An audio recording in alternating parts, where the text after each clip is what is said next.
अस्सलामुअलैकुम। उम्मीद करता हूँ आप लोग खैरियत से होंगे। आज जो है हमारा यूनिट कौन सा है? 6। ठीक है, एक्सरसाइज 6.6 की पार्ट 4 वीडियो है, जिसमें 4, 5, 6, 7, 8 ये सारे क्वेश्चंस करने हैं।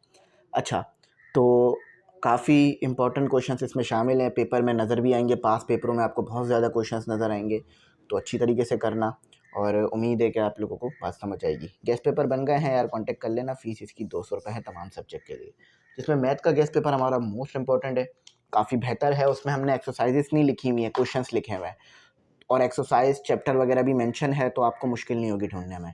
ठीक है, तो चलो सबसे पहला क्वेश्चन करते हैं, उसके बाद फिर आगे बात करते हैं। तो स्टूडेंट, आपके सामने आपका पहला क्वेश्चन, यानी आज की वीडियो का पहला क्वेश्चन है क्वेश्चन नंबर 5। ठीक है, आसान क्वेश्चन है, बहुत ज़्यादा कोई मुश्किल नहीं है, इजीली हो जाएगा। कह रहे हैं गिवन डेट आपको दिया गया है, ये बेसिकली एक फंक्शन था, फंक्शन का डेरिवेटिव हुआ था और ये चीज़ आपके पास निकल कर आई है। देखो, सिंपल कोई फंक्शन होगा, ज़रा बात समझो ताकि पूरी कंडीशन समझ में आए। सिंपल कोई फंक्शन होगा, उस फंक्शन का क्या किया गया होगा, उस फंक्शन का जो है ना वो डेरिवेटिव लिया गया होगा, तो ये चीज़ बनी होगी। ठीक है, तो फंक्शन का डेरिवेटिव है, तो ये चीज़ से पता चल रहा है और ये डेरिवेटिव लिया गया होगा। ठीक है, ठीक है, तो अब आपने करना क्या है, आपने देखो, आपने इवेल्युएट करना है। इवेल्युएट से क्या मुराद है? सिर्फ आपने फंक्शन पता करना है कि फंक्शन क्या था, यानी सिर्फ ये पता करना है कि ये क्या था। तो इसको कैसे पता करोगे? इंटीग्रेशन करना पड़ेगा ना, ताकि डेरिवेटिव खत्म हो जाए। देखो, मैंने क्या बताया था, डेरिवेटिव को खत्म करना है तो क्या होगा? इंटीग्रेशन। ज़रा मैं समझाता हूँ।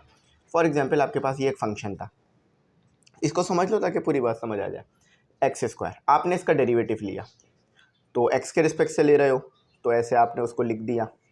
ठीक है, तो ये हो गया 2x। अच्छा, अब मैं क्या करूँगा? अब मैं इसकी इंटीग्रेशन करूँगा। अगर मैं इस पर इंटीग्रेशन करता हूँ, ये dx जो है यहाँ से उठकर यहाँ आ जाएगा। इंटीग्रेशन जब होगी, अभी ऊपर भी यही होगा, तो डेरिवेटिव से इंटीग्रेशन कैंसिल हो गई। ठीक है, तो जस्ट फंक्शन दोबारा आ गया, इसकी इंटीग्रेशन करो तो 2x का स्क्वायर और 2, तो 2 से 2 कैंसिल, तो ये एक्स स्क्वायर। तो देखो, जब आपने इंटीग्रेशन ली तो आपके पास जिस चीज़ का आपने डेरिवेटिव लिया था वो दोबारा आ गया, यानी इंटीग्रेशन लेने से आपका डेरिवेटिव ख़त्म हो जाएगा। तो डेरिवेटिव को ख़त्म करके जस्ट फंक्शन क्या है ये पता करना है। अच्छा, अब एक और चीज़ याद रखना कि आपको जब फंक्शन आपके पास आ जाए ना, तो फिर इस x की जगह, क्योंकि देखो यहाँ फंक्शन में x है, यहाँ x है ना, तो x की जगह √3 और 1 पुट करना। बात समझ आ गई है आपको? चलो मैं करके दिखा दूंगा ना, तो मज़ीद अच्छी तरह से बात क्लियर हो जाएगी। आ जाओ करके देखते हैं। तो मैं क्या करूँगा, मैंने ये कर लिया डी एफ एक्स और 2 प्लस एक्स का स्क्वायर 1 प्लस एक्स का स्क्वायर और डी एक्स। ये तो क्लियर है, इसमें कोई मसले वाली बात नहीं थी। अच्छा, अब क्या करना है? अब इंटीग्रेशन करना है, इंटीग्रेट। ठीक है, तो ये इंटीग्रेट हो गया, ये डी हो गया और ये हो गया एक्स, ये हो गया आपका 2 प्लस एक्स का स्क्वायर 1 प्लस एक्स का स्क्वायर डी एक्स। ठीक है, यहाँ तक सारी बात समझ आ गई। अच्छा, अब मज़ीद इसको जो है वो करते हैं। तो देखो, डेरिवेटिव से इंटीग्रेशन कैंसिल हो जाएगी, तो जस्ट आपका फंक्शन आ गया। अच्छा, अब इंटीग्रेट अगर वहाँ किया तो यहाँ भी तो करना पड़ेगा ना। अब देखो, इसकी इंटीग्रेशन समझ आ रही है? कुछ नहीं पढ़ रहा होगा पल्ले, क्योंकि बड़ी मुश्किल चीज़ है ये। तो देखो, इसको मैं ऐसे कर लेता हूँ, आसान बना लेता हूँ। 1 प्लस 1 प्लस एक्स का स्क्वायर। देखो, जब कुछ चीज़ नहीं बन रही होती है ना, तो हम तोड़ लेते हैं। फॉर एग्जांपल, आपके पास एक बहुत बड़ा रॉक है, पत्थर है, तो आप उस पत्थर को तोड़ तोड़ कर अपनी मर्ज़ी की चीज़ें बना लेते हो। तो इसी तरह इंटीग्रेशन में भी है, कुछ नहीं बन रहा तो हम तो ब्रेक कर लेते हैं, ताकि हमारे कंडीशन के मुताबिक चीज़ें बनने लगें। अच्छा, तो देखो यहाँ पे ना हमने क्या किया था, इंटीग्रेशन की थी ना, मतलब डेरिवेटिव से इंटीग्रेशन कैंसिल किया था, तो सी भी आएगा, क्योंकि लिमिट नहीं थी ना, तो सी भी आएगा। अच्छा, अब देखो, ये ऐसे लिखा जा सकता है 1 और 1 प्लस एक्स का स्क्वायर प्लस, ये ब्रैकेट डालना पड़ेगा, 1 प्लस एक्स का square divided by 1 plus x का स्क्वायर। देखो, बिल्कुल लिखा जा सकता है ऐसे, क्यों नहीं लिखा जा सकता? ज़रा देखो ना, ये डी एक्स लिखा है मैंने छोटा सा, चलो बेहतर करके लिखता हूँ। देखो मैं बताता हूँ किया गया मैंने। देखो 1 के नीचे 1 प्लस एक्स स्क्वायर ले लिया और प्लस लगाकर 1 प्लस एक्स स्क्वायर को अलग कर दिया ताकि ये आपस में कैंसिल हो जाए, और वापस एलसीएम लोगे तो ऊपर वाली चीज़ दोबारा बन जाएगी, यानी काम सही किया। अच्छा, तो अब ये आ गई आपके पास इंटीग्रेशन।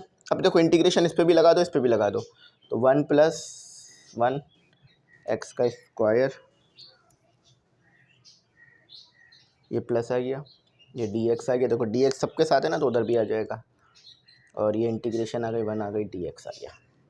ठीक है, यहाँ तक तो आई होप किसी किस्म की कोई परेशानी मुश्किल एज सच नहीं हुई होगी, आसान काम किया है मैंने यहाँ तक। अच्छा, अब पेज नंबर 150 पे देखो, 150 पे देखो। मैं ज़रा पेज नंबर 150 निकाल लूँ, फिर आपको दिखा भी देता हूँ ताकि आपके ना दिमाग में ये बात आ जाए। ठीक है, अच्छा देखो ये पेज नंबर 150, इस चीज़ की इंटीग्रेशन 150 पे दी हुई है आपको कि ये रही, नहीं एक मिनट, यहीं पे दिया हुआ होगा, नहीं ये नहीं है दिया हुआ, इधर ही दिया हुआ होगा, इन्वर्स में दिया हुआ होगा इंटीग्रेशन आपको, यहाँ तो नहीं है, यहाँ भी नहीं है, यहाँ ये रहा, बल्कि ये रहा शायद, हाँ ये रहा। देखो ये रहा, देखो 1 अपॉन ए स्क्वायर प्लस एक्स स्क्वायर। देखो ए क्या है 1, ए क्या है 1, तो यहाँ क्या आ जाएगा, ए पे 1 आ जाएगा, tan इनवर्स x बचेगा। देखो ये वाला फॉर्मूला लगाओ, ये वाला फॉर्मूला है, ये वाला फॉर्मूला है, a की जगह रखो 1, a क्या दिया हुआ है, a दिया हुआ है 1, तो जब 1 रखोगे तो क्या बचेगा आपके पास, a की जगह यहाँ 1 रख लिया, तो ये तो बन गया इंटीग्रेशन 1 अपॉन 1 प्लस एक्स का स्क्वायर, क्योंकि 1 का स्क्वायर 1 ही होता है, तो ये क्या बन जाएगा 1 अपॉन 1, यानी जस्ट tan इनवर्स बचेगा। तो क्या हो गया आपके पास, तो ये आ गया tan इनवर्स, देखो यहाँ 1 अपॉन 1 आ गया, ये तो कोई मसले वाली बात नहीं है, और ये x यहाँ 1 आ गया नीचे। ठीक है, और ये इससे ये डेरिवेटिव इंटीग्रेशन कैंसिल, ये x आ गया और c आ जाएगा। ठीक है, तो आपका c आ जाएगा। अब ये वाला c जो है ना, ये वाला c हमें नहीं चाहिए, क्योंकि देखो एक ही c आना चाहिए, कांस्टेंट एक आना चाहिए, तो इस c को हटा के ये वाला c ले लिया। ठीक है, तो ये क्या थोड़ा सा सिंप्लीफाई कर दूँ, तो tan inverse x plus c, तो फंक्शन क्या था, ये फंक्शन था, इसका आपने डेरिवेटिव लिया होगा तो ये चीज़ बनी थी आपकी, तो फंक्शन तो हमारे पास आ गया। अब देखो कंडीशन कही भी है कि यार जब आपके पास फंक्शन आ जाए ना, तो x की जगह पहले स्क्वायर रूट 3 रखना, तो इसमें स्क्वायर रूट 3 रख लेते हैं। ठीक है, तो स्क्वायर रूट 3, लेकिन माइनस करना किससे, x रख कर, यानी कह रहे हैं पहले स्क्वायर रूट 3 रख लेना, इस पूरे में स्क्वायर रूट 3 रख लेना, उसके बाद माइनस लगाना, फिर 1 रखना। चलो पहले स्क्वायर रूट 3 रखते हैं, तो ये tan इनवर्स स्क्वायर रूट 3 और स्क्वायर रूट 3 c, तो c रहेगा। सही है, तो देखो ये वाली चीज़ आ गई, ये वाली चीज़ आ गई। ठीक है, अब क्या रह गई, 1 वाली चीज़ रह गई, तो अब इधर 1 रख लो। देखो ना, पहले स्क्वायर रूट रख लिया, तो ये स्क्वायर रूट हो गया, और ये भी स्क्वायर रूट हो गया। अब इसी में 1 रख लो, माइनस कर 1 रख लो, तो ये चीज़ बन जाएगी। तो ये क्या हो गया, tan इनवर्स 1, इधर कर लेते हैं थोड़ा सा, और प्लस इसको ऐसे कर लेना। ठीक है, और प्लस 1 प्लस c, चलो इतना तो कोई मुश्किल नहीं होगी समझने में। तो ये आ गया आपका स्क्वायर रूट 3 माइनस 1। देखो कुछ नहीं किया, पहले इसके अंदर मैंने स्क्वायर रूट 3 रखा, फिर माइनस करके 1 रखा है, तो कंफ्यूज होने वाली कोई चीज़ नहीं है। अच्छा यार, अब सिंपल कैलकुलेटर का काम है, अगर आप अपने कैलकुलेटर को रेडियन में रखो, ठीक है, कैलकुलेटर लो उसको रेडियन में रखो, आपको आंसर मिल जाएगा। देखो मैं करके दिखाता हूँ, tan इनवर्स कैलकुलेटर रेडियन में रखना, सही है, मैं ये करके दिखा देता हूँ। ये देखो tan इनवर्स और स्क्वायर रूट 3, तो ये आ रहा है, देखो ये चीज़ सॉल्व करके क्या आ रहा है, π/3। आपने क्या करना है, रेडियन में कैलकुलेटर को रखना है, tan inverse square root 3 put कर दो, तो ये तो ऑलरेडी स्क्वायर रूट 3 है, और प्लस c। ठीक है, एक मिनट। अच्छा उसके बाद अब इसको कर लो, तो tan इनवर्स 1 आपके पास होता है, देखो माइनस प्लस माइनस, तो 4, ठीक है। उसके बाद -1 माइनस सी, तो देखो माइनस का सी प्लस का सी कैंसिल हो गया, ठीक है। तो ये आ गया आपका √3 माइनस, अच्छा देखो इन दोनों का एलसीएम हो सकता है, बिल्कुल हो सकता है। पहले साथ लिख लो ताकि आप लोगों को एक बार समझ आ जाए कि ये हो क्या रहा है। और फिर √3 माइनस 1, ठीक है। √3 माइनस 1 वो अपना बराबर में चल रहा है। अच्छा अब एलसीएम ले लो यार, देखो इसका डायरेक्ट एलसीएम ले लो ना ताकि आपको बात समझ आ जाए। वैसे तो मैं बड़ा साफ सुथरा काम कर रहा हूँ। देखो ये 4 हुआ, ये 3 हुआ, 4 माइनस 3 कितना हो गया, सिर्फ पाई, और 4 मल्टीप्लाई बाई 3 12। देखो इसका एलसीएम लेना तो कोई मुश्किल नहीं है ना, ये तो पता है आपको कैसे आएगा एलसीएम। ये आपका आंसर है, ये आपका फाइनल आंसर है, ये फाइनल आंसर है। और मैच करते हैं बुक से, या ठीक करें या गलत आया। तो अभी एक और पार्ट भी है, अभी सिर्फ हमने ये वाला पार्ट किया है, अभी सिर्फ हमने ये वाला पार्ट किया, अभी ये वाला पार्ट भी करना है, ठीक है। तो ये भी करके देखते हैं। तो अल्हम्दुलिल्लाह बिल्कुल ठीक आ रहा है, ठीक है अल्हम्दुलिल्लाह। 1 मिनट बस मैं वेरीफाई कर लूँ, थोड़ा सा एक चीज़ वेरीफाई नहीं हो रही, बाकी तो वेरीफाई हो रहा है। हाँ ठीक है, बिल्कुल ठीक आ रहा है। √3 माइनस 1 और π/12 बिल्कुल ठीक है। अच्छा अब दूसरा वाला हिस्सा वेरीफाई करना है, ठीक है, दूसरा वाला हिस्सा वेरीफाई करना है, ठीक है। तो दूसरा वाला हिस्सा क्या, कंडीशन क्या दी हुई है, तो जगह नहीं है, इसको थोड़ा इस हिस्से को रिमूव कर देता हूँ ताकि हम फिर यहाँ कर लें, तो जगह बन जाएगी, इधर हो जाएगा। अच्छा कंडीशन क्या दी हुई है कि यार अगर आप x की जगह 1 रख रहे हो तो पाई के बराबर होगा, x की जगह 1 रख रहे हो तो पाई के बराबर होगा। इसका मतलब क्या है, यहाँ पर अगर x की जगह 1 रख दो, ठीक है, तो आ जाओ रख के देखते हैं। तो पहले यहाँ रखो x = 1 और पुट इन इक्वेशन 1, ताकि इक्वेशन 1 से देखना ताकि आपको बात समझ में आए। आपने क्या करना है, यहाँ पर x की जगह 1 रखना है, तो ये 1 आ गया, equal to tan inverse 1 + 1 + c। अब देखो फंक्शन 1 किसके बराबर है, देखो ये देखो पाई के, तो पाई आ गया। अच्छा अब इसको अगेन वही कर लो, तो वही आएगा π/4, tan इनवर्स 1 π/4 आएगा, π/4, और ये 1 ही रहेगा और ये c रहेगा, ठीक है। अब c निकाल लो, तो क्या करो, इसको दोनों को उधर ले जाओ, पाई माइनस π/4 -1 = c, ठीक है। अच्छा तो यार अब एलसीएम ले लेते हैं ज़रा, तो ये हो गया 4 pi minus 4 divided by 4 = c। तो c क्या आ रहा है आपके पास, 3 पाई -4 डिवाइडेड बाय 4, ये c आ गया आपके पास, 3 पाई -4, ठीक है। अच्छा अब c कहाँ पुट करना है, c यहाँ पे पुट करना है, क्योंकि देखो c नहीं पता था ना, तो c निकल गया तो वही ऊपर पुट हो जाएगा, तो पुट अबव, ये लिख लो, पुट अबव लिख लो, या इक्वेशन 2 बना लो, इसे इक्वेशन 2 लिख लो, ठीक है, इक्वेशन 2। तो क्या आ रहा है आपका, tan इनवर्स 1 + 1 + c क्या है, 3 पाई -4 डिवाइड, और ये बिल्कुल ठीक आया, वेरीफाई भी कर सकते हो इसे, देख लो। तो आसान था, कोई इतना मुश्किल नहीं था, जस्ट आपने डेरिवेटिव को ख़त्म करना था इंटीग्रेशन की मदद से, जो कि हम पीछे पढ़ते हुए ही आ रहे हैं कि डेरिवेटिव कैंसिल हो जाता है इंटीग्रेशन की मदद से। तो ये क्वेश्चन हो गया, अब इसके बाद वाला क्वेश्चन कराता हूँ, ठीक है। तो स्टूडेंट सवाल बहुत आसान है, जस्ट समझने वाली बात है।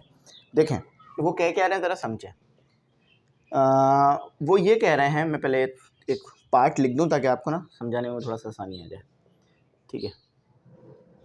तो dx, अच्छा देखो आपको ना उन्होंने क्या दिया हुआ है, उन्होंने आपको ये दिया हुआ है, मतलब उन्होंने ना इंटीग्रेशन लिया, किसी फंक्शन की इंटीग्रेशन लिए। अब वो फंक्शन क्या है हमें नहीं पता, हमें उस फंक्शन की बहस में नहीं जाना, ये फंक्शन कुछ भी हो सकता है, लेकिन उस फंक्शन की इंटीग्रेशन कर कर ये लिमिट लगाई है, तो ये 4 बनकर आंसर आया है। पीछे ऐसे सवालात किए थे ना, फंक्शन दिया हुआ था, फंक्शन पे इंटीग्रेशन लगा रहे थे, फिर लिमिट लगा रहे थे, तो आंसर आ रहा था। आंसर क्या आ रहा था? कोई इंटीजर आ रहा था, कोई वैल्यू आ रही थी, कोई रेशो में भी आ सकता है, वो मसला नहीं है, लेकिन कोई आपके पास नंबर आ रहा था। अब यहाँ भी यही चीज़ है कि आपके पास कोई फंक्शन है, लिमिट लगाइए 3 4, लोअर लिमिट 3 5, लोअर लिमिट लगाइए 5, अपर लिमिट लगाइए 3, तो आंसर मेरे पास 7 आया। अब वो क्या रहे हैं? वो कह रहे हैं कि यार ये जो फंक्शन है ना, इसके ऊपर कुछ प्रॉपर्टीज़ लगाओ इंटीग्रेशन की। अब वो प्रॉपर्टीज़ क्या है? वो ये कह रहे हैं कि अगर मैं लिमिट को बदल दूं, यानी अपर लिमिट को लोअर कर दूं, लोअर को अपर कर दूं, तो उस सिचुएशन में आंसर पे क्या फ़र्क पड़ेगा, ये पूछ रहे हैं। देखो पार्ट 1 में यही पूछा है कि यार मैं अपर लिमिट, देखो अपर लिमिट क्या थी यहाँ 3, यहाँ क्या हो गई लोअर लिमिट 3, या लोअर लिमिट क्या थी -2, और यहाँ पर क्या हो गई अपर लिमिट -2। तो वो कह रहे हैं कि अगर मैं इसकी अपर लिमिट और लोअर लिमिट में फ़र्क कर दूं तो क्या होगा। तो देखो अकॉर्डिंग टू प्रॉपर्टी, AP लिख रहा हूँ, ठीक है, आप पूरा लिख लेना। अकॉर्डिंग टू प्रॉपर्टी ये कहती है कि अगर आपके पास AB है, प्रॉपर्टी बता रहा हूँ, प्रॉपर्टी भी लिख रहा हूँ ताकि आपको ना प्रॉपर्टी भी याद रहे। आपके पास AB है, यानी lower limit A upper limit B, और कोई भी फंक्शन है और dx के रिस्पेक्ट से हो रहा है, तो अगर आपने अपर लिमिट को लोअर किया, जैसे B को A करा, A को B करा, तो फिर -B लग जाएगा। समझ में आई बात? अब इसको मैं ग्राफिकली दिखा तो सकता हूँ, लेकिन मैं जाऊँगा नहीं क्योंकि फिर वो लंबी हो जाएगी बात।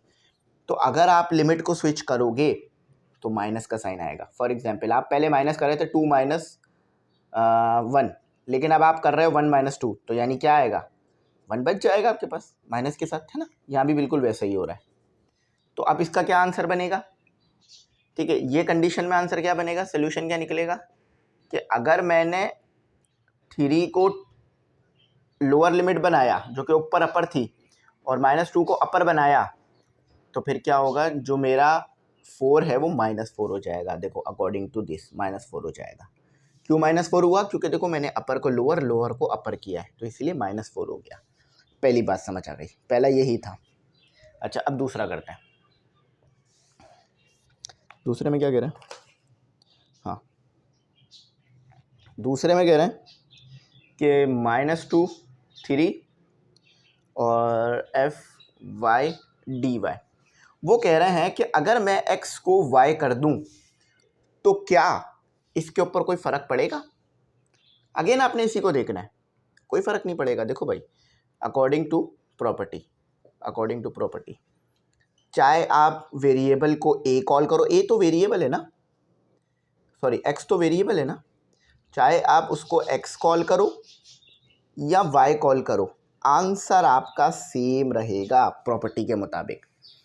देखो यहाँ पर क्या हुआ था, यहाँ तो लिमिट बदली थी ना, यहाँ देखो जस्ट मैंने x को y, y को x कर दिया, कोई फ़र्क नहीं पड़ेगा, आंसर सेम रहेगा। तो क्या आंसर आएगा -2 3, ऊपर क्या था 4, तो यहाँ भी 4 आएगा। क्यों? क्योंकि देखो प्रॉपर्टी के मुताबिक क्या है, चाहे आप x को y कह लो, y को x कह लो, ये जस्ट आपकी वेरिएबल है, इससे आंसर पे फ़र्क नहीं पड़ेगा। ठीक है, तो ये 2 प्रॉपर्टीज़ हो गई जो हमने लगाई। अब तीसरी प्रॉपर्टीज़ कराता हूँ। तीसरी प्रॉपर्टी हमारी इससे रिलेटेड है, पहले ही बता रहा हूँ ताकि आपको याद रहे बात। तीसरी प्रॉपर्टी तो 3 5 F, ये प्रॉपर्टी बोल रहा हूँ, ये क्वेश्चन है हमारा, y और dy। देखो वही बात है, अकॉर्डिंग टू प्रॉपर्टी चाहे लिमिट कुछ भी हो, x बोल लो या y बोल लो, आंसर सेम मिलेगा। चाहे तो ये गलत है, चाहे तो x बोल लो चाहे तो y बोल लो, आंसर सेम मिलेगा। तो क्या आएगा, इसका आंसर क्या दिया हुआ है, x की टर्म में था तो क्या दिया हुआ था 7, तो y की टर्म में लिख दो, भाई, इसको y कर दो, क्योंकि x बराबर है y के, तो आंसर सेम ही आएगा, 7 ही आएगा, वो नहीं बदलना, उसने नहीं बदलना। अच्छा ये दूसरी प्रॉपर्टी, ये तीसरी प्रॉपर्टी, मतलब तीसरा क्वेश्चन हो गया। अब चौथा करते हैं। अच्छा अब ये चीज़ तो हम पढ़ चुके हैं, बहुत अच्छी तरीके से पीछे से पढ़कर आ रहे हैं ये चीज़। dx क्या आएगा आंसर? देखो हमें ये बात पता है, अकॉर्डिंग टू प्रॉपर्टी, हम प्रॉपर्टी पढ़ चुके हैं कि यार अगर अपर लिमिट और लोअर लिमिट ए और बी दोनों बराबर है, चाहे ए लिख लो या बी लिख लो, तो उस सिचुएशन में आपको ज़ीरो मिलता है। क्या मिलता है? ज़ीरो मिलता है। अगर दोनों लिमिट सेम है, फॉर एग्जाम्पल 2 - 2 = 0, इसको सॉल्व करोगे, दोनों जगह 2 पुट करो या दोनों जगह a - a = 0, है ना। तो ये बात हम पढ़ के आ चुके हैं। तो यानी इसका मतलब क्या है, 2 fx dx कुछ भी करो 0 देगा। ठीक है, ये प्रॉपर्टी है। तो मैं प्रॉपर्टी भी लिखवा रहा हूँ साथ साथ और बता भी रहा हूँ, ताकि आप स्टूडेंट्स को ये बात याद रहे कि ये कैसे हुआ हुआ है। चलो एक और करते हैं। तो प्रॉपर्टी याद रखो, दिमाग में प्रॉपर्टी होगी ना तो बात क्लैरिटी में होगी। पांचवा बिल्कुल वैसा ही है जैसा आई थिंक पहला था। जस्ट यहाँ पर मसला क्या आया है कि उन्होंने लिमिट कुछ और लिख के दी है, सेम ही काम हुआ है। अगर आपने प्रॉपर्टी समझ ली है, इस तरह के 10 भी दे दूँ आप कर लोगे। देखो लिमिट क्या है, लेकिन एक मसला है, माइनस भी आ गया है, लेकिन एक मसला है माइनस भी आ गया है। तो प्रॉपर्टी बता देता हूँ कि प्रॉपर्टी क्या आ रही है। ठीक है, तो देखो प्रॉपर्टी क्या लग रही है अकॉर्डिंग टू प्रॉपर्टी।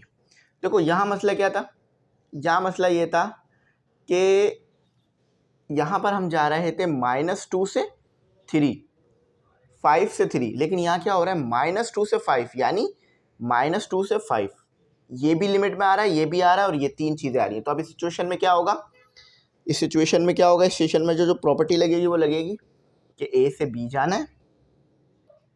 ठीक है, नहीं ए से बी नहीं जाना, पहले ए से सी जाना है, क्योंकि देखो ए बी सी आप डायरेक्ट 5 पे जा रहे हो। देखो -2 से डायरेक्ट 5 पे जा रहे हो, तो ए क्या हो गया -2, बी क्या हो गया 3, सी क्या हो गया 5। तो ए क्या हो गया आपके पास, ए से सी जा रहे हैं। मैं भी थोड़ा सा इसको और डिफाइन करता हूँ। ठीक है, कोई मसला नहीं, डिफाइन करूँगा ना। देखो ए से सी जाना है मुझे, तो कैसे जाऊँगा मैं, पहले ए से बी जाऊँगा, है ना, फिर बी से सी जाऊँगा। ज़रा मैं बताता हूँ हो क्या रहा है। फिर बी से सी जाऊँगा, fx dx। अब ज़रा इधर समझो, देखो यार मेरे पास ना ए जाना है मुझे और ए से सी जाना है, तो क्या मैं ए से सी डायरेक्ट चला जाऊँगा? नहीं, पहले ए से बी जाऊँगा। जैसे देखो ए से बी गया, यहाँ तो ए से सी लिख दिया उन्होंने, ए टू सी। आपको कराची से जाना है लाड़काना, तो क्या आप डायरेक्ट लाड़काना चले जाओगे? नहीं, पहले आप जाओगे हैदराबाद, फिर हैदराबाद के बाद जो मज़ीद शहर आते हैं फिर वहाँ जाओगे, फिर लाड़काना आएगा। तो इसी तरह से अगर ए से सी जाना है तो इसका मतलब क्या है, पहले ए से बी आना पड़ेगा, फिर बी से सी आना पड़ेगा। तो यहाँ इन्होंने यही कह दिया कि -2 से 5 चले जाओ, यानी -2 ए था और 5 सी था। तो इसका मतलब क्या है, खोल के लिखूंगा तो क्या बनेगा, पहले ए से बी जाऊंगा मैं, यानी -2 से 3 जाऊंगा, उसके बाद फिर 5 पर आऊँगा। चलो अब प्रॉपर्टी समझ आ गई है, अब इसको सॉल्व कर लेते हैं। -2 5 fx dx। तो देखो पहले मैं क्या जाऊँगा, -2 से, क्योंकि देखो ए से बी, तो -2 से 3 यानी 4 आ गया। ठीक है, उसके बाद क्या जाऊँगा मैं, सी, यानी -7 आ गया। ठीक है, तो अब इनको सॉल्व करूँगा तो ऑब्वियस -3 आंसर है। ठीक है, ये प्रॉपर्टी थी। अच्छा, अब एक और प्रॉपर्टी दी हुई है, मतलब एक और कंडीशन दी हुई है। ये कंडीशन मेरे ख्याल से 5 - 2। अब 5 से 2 आ गया हूँ मैं, सेम काम होगा बस प्लस आएगा, सेम ही काम होगा बस प्लस आएगा। एक मिनट, शायद मैंने नहीं सही लिखा है, सेम ही काम होगा। देखो fy dy, ठीक है, तो क्या हो जाएगा आपका -5 - 2 fy dy। तो देखो अभी आपने ऊपर निकाला था, ऊपर क्या निकाला था, -2 से 5, -2 से 5 क्या निकाला आपने, -2 से 5 3 आया था। अभी थोड़ी देर पहले प्रॉपर्टी पढ़ाई थी कि देखो अगर लिमिट को बदलोगे, देखो यहाँ पे क्या थी, ये लोअर लिमिट थी, यहाँ पर हो गई, यहाँ ये अपर थी, लोअर हो गई, तो आपने लिमिट को बदला तो लिमिट के बदलने से क्या होगा, -3 के साथ एक और माइनस आ जाएगा, तो आंसर आ जाएगा 3। यह आंसर है। समझ आई बात? नहीं समझ आई होगी, ज़रा समझाता हूँ। देखो ये चीज़ आपको दी हुई थी -2 5। अब इन्होंने क्या कहा, -2 को ऊपर ले गए, अपर लिमिट लोअर, तो अपर और लोअर करोगे तो इसके साथ एक और माइनस लगाना पड़ेगा, जैसे पीछे गया था तो 3 हो गया। ये थोड़ा सा कॉन्सेप्ट वाला था, ये रटने वाला चीज़ें नहीं है, रटने की कोशिश नहीं करना है इसे बिल्कुल भी। अगर आपने रटा तो ये तो थोड़ा और मुश्किल हो जाएगा आपको। चलो फिर अब अगला करते हैं सवाल। तो स्टूडेंट अब अगला क्वेश्चन करते हैं। वैसे तो क्वेश्चन आपको नज़र आ नहीं रहा होगा क्योंकि मैंने लिखा नहीं है, तो चलो क्वेश्चन लिख देता हूँ। क्वेश्चन बहुत आसान सा है और इसमें भी 4 पार्ट दिए हुए हैं, लेकिन ये है कि चलो 4 पार्ट हैं लेकिन इतने मतलब लेंदी नहीं है, छोटे छोटे से इनके आंसर्स में ये हो जाएगा। देखो ये आपका क्वेश्चन है। क्वेश्चन क्या कह रहा है आपको कि 16 - x⁻²। देखो भाई सबसे पहले तो इस क्वेश्चन की ना टेक्निक को समझो। देखो यार ये कह रहे हैं इवेल्युएट द फॉलोइंग इंटीग्रल, यानी आपने बेसिकली इंटीग्रेशन ही करनी है, लेकिन एक मसला ये है कि वो कह रहे हैं टिग्नोमेट्रिक सब्स्टिट्यूशन करना। इसका मतलब ये है x को ना किसी टिग्नोमेट्रिक फंक्शन में के बराबर लेना, यानी x को साइन कॉस जो भी हो वो लेना। तो हमने अभी मैंने पढ़ाया था आपको टिग्नोमेट्रिक, अभी लिखा हुआ भी है बोर्ड पर, शायद लिखा होगा, trigonometric identities of sum and differences of angles, याद है? तो उसमें पढ़ा था ना x = साइन के बराबर होता है। तो ये उसको सब्स्टिट्यूट करेंगे, मैं करके दिखाता हूँ, समझ में आ जाएगी बात, ठीक है? तो चलो करते हैं। तो देखो सबसे पहले तो इसे थोड़ा सा ना सिंप्लीफाई कर लो, 0 to 1/4 का स्क्वायर -x का स्क्वायर, ठीक है? इतना तो कोई मुश्किल वाली बात नहीं है।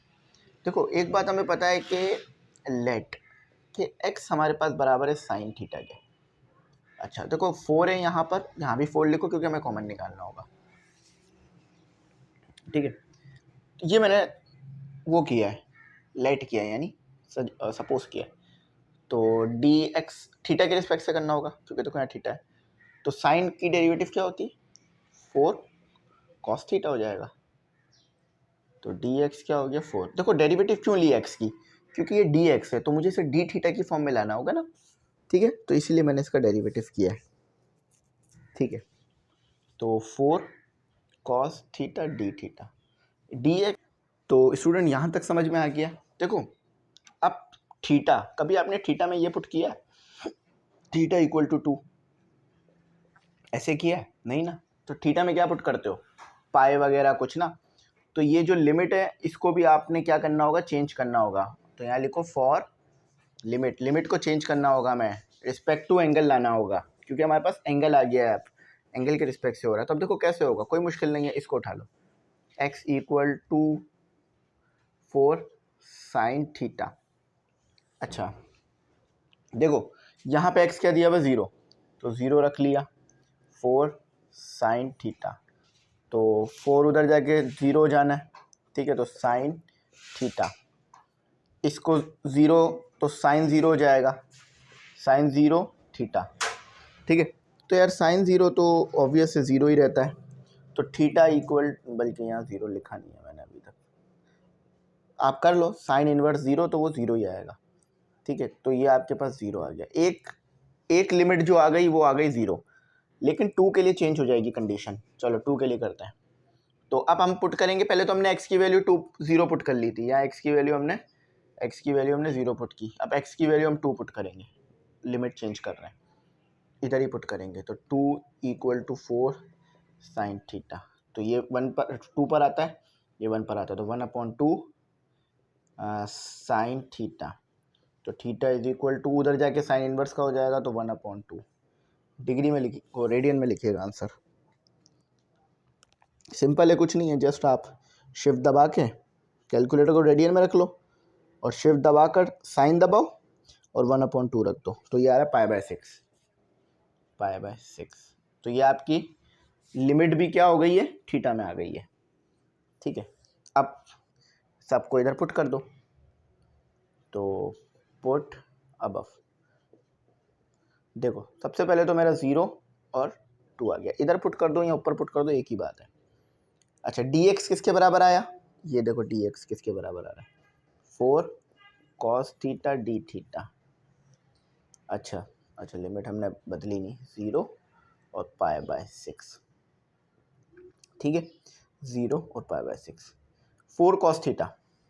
अच्छा, डिनोमिनेटर में क्या मौजूद है, 4 का स्क्वायर माइनस एक्स क्या दिया हुआ है, 4 sign square theta, 4 sine theta square, वो अभी आ जाएगा, ठीक है, ये स्क्वायर आ गया।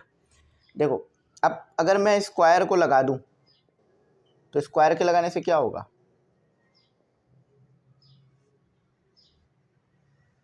स्क्वायर के लगाने से क्या होगा, ये भी स्क्वायर हो जाएगा, ये भी 4 का स्क्वायर हो जाएगा, तो 1 माइनस साइन स्क्वायर थीटा। देखो ये स्क्वायर मैंने 4 पे लगाया तो 4 का स्क्वायर यहाँ भी है, 4 का स्क्वायर यहाँ भी, तो कॉमन निकाल लिया और साइन पे भी स्क्वायर आ गया। अब 4 बाहर आ जाएगा, 4 cos थीटा डी थीटा, तो 4 आ गया, स्क्वायर से स्क्वायर रूट कैंसिल हो गया, ठीक है। अब देखो 1 माइनस साइन स्क्वायर थीटा। अब देखो हम इस बात को वैसे बहुत बार पढ़ चुके हैं हेयर, इसको अपने पास याद रखना कि है देखो cos square theta plus sine square theta equal to 1 होता है। तो cos स्क्वायर थीटा किसके बराबर हुआ, 1 माइनस साइन स्क्वायर थीटा, यानी 1 minus sine square theta cos square theta के बराबर है। ये याद है ना आइडेंटिटी, ये तो बड़ी फेमस आइडेंटिटी है। तो 0 π/6, तो 4 से 4 कैंसिल हो गया, cos थीटा डी थीटा, और यहाँ आ गया स्क्वायर रूट में cos स्क्वायर थीटा, स्क्वायर से स्क्वायर रूट कैंसिल हो गया,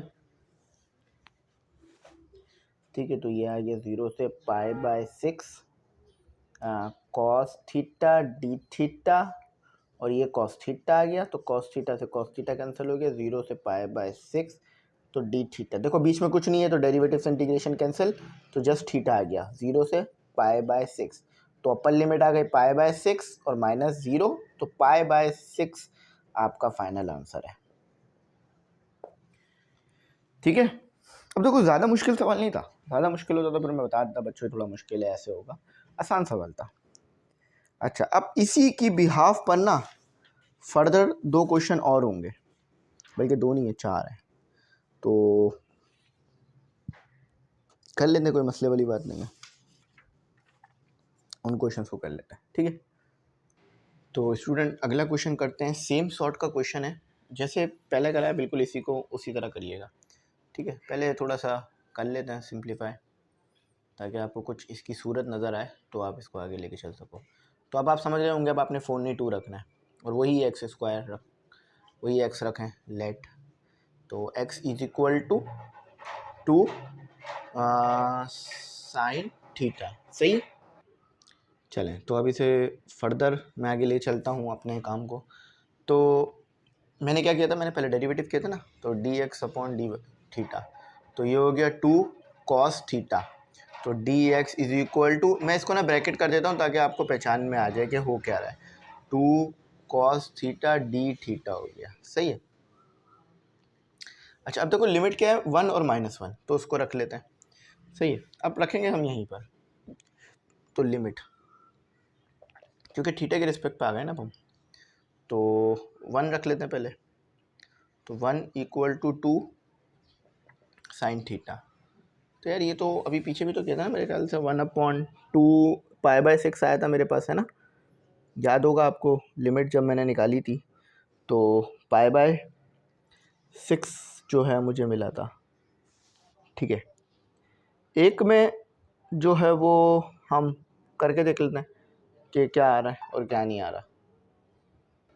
अच्छा एक ना छोटी सी मिस्टेक हो रही है, वो मैंने अभी नोट किया है, और ये शायद बुक में प्रिंटिंग मिस्टेक है या क्या है, कि ये ना यार ये ज़ीरो होगा, वो -1 तो ठीक था, लेकिन ये ज़ीरो ले लिया हम इसे, 0 से 1 जाएंगे, सही है, क्योंकि ये इवन फंक्शन है, हाँ ये इवन फंक्शन है इसलिए ऐसा हो रहा है, इवन फंक्शन, बाकी सब सही है, बस ये इवन फंक्शन है, इसको लिख लो, ठीक है। तो ये तो हमारे को पता है कि इसको अगर हम सॉल्व करें तो 1/2 इक्वल टू साइन थीटा, तो theta is equal to sine inverse 1/2, तो ये आ गया आपके पास π/6, और अगर मैं 0 पुट करूँ तो थीटा 0 ही रहता है, उसको अलग से लिखने की ज़रूरत नहीं है, हमें पता है यार कि वो 0 ही देता है, ठीक है। तो चलो अब सबको पुट कर लेते हैं। तो 0 1 dx क्या निकाला है 2 cos थीटा डी थीटा।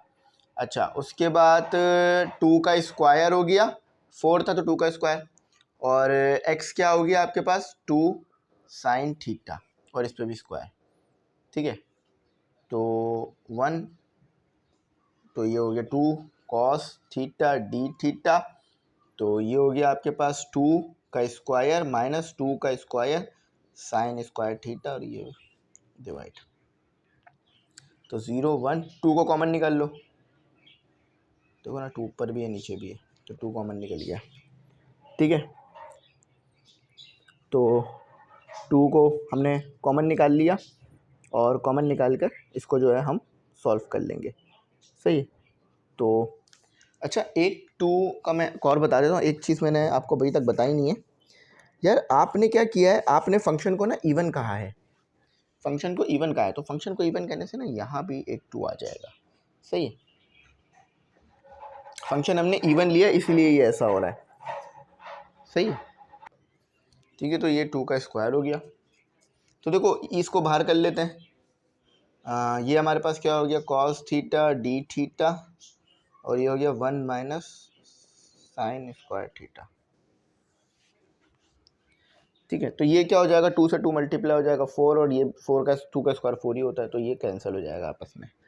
ठीक है तो ये हो गया cos थीटा डी थीटा, और देखो हमें पता है 1 minus sine square theta, 1 minus sine square theta equal to cos square theta के बराबर होता है। ठीक है हम पढ़ चुके हैं इस चीज़ को। तो ये हो गया कॉस स्क्वायर थीटा, देखो ये स्क्वायर है और ये 1 है, तो 0 1 0 1। एक छोटी सी मिस्टेक हो रही है, हमने ना ये 1 थोड़ी ना आएगा, ये तो लिमिट चेंज हो गई है ना, π/6 आएगा। गलती से मैं उसे 1 ही लिख रहा हूँ इतनी देर से, बाकी सही है। ठीक है π/6 और 0, तो ये आ गया 1/cos थीटा डी थीटा। अब हमें पता है 1/cos थीटा किसके बराबर होता है, आसान कर लेते हैं। 1/cos थीटा बराबर होता है सेक थीटा के। ठीक है डी थीटा। अब सेक थीटा की इंटीग्रेशन कर दो, आसान हो जाएगा। तो सेक थीटा की इंटीग्रेशन क्या होती है, आप पीछे पढ़कर आ चुके हो।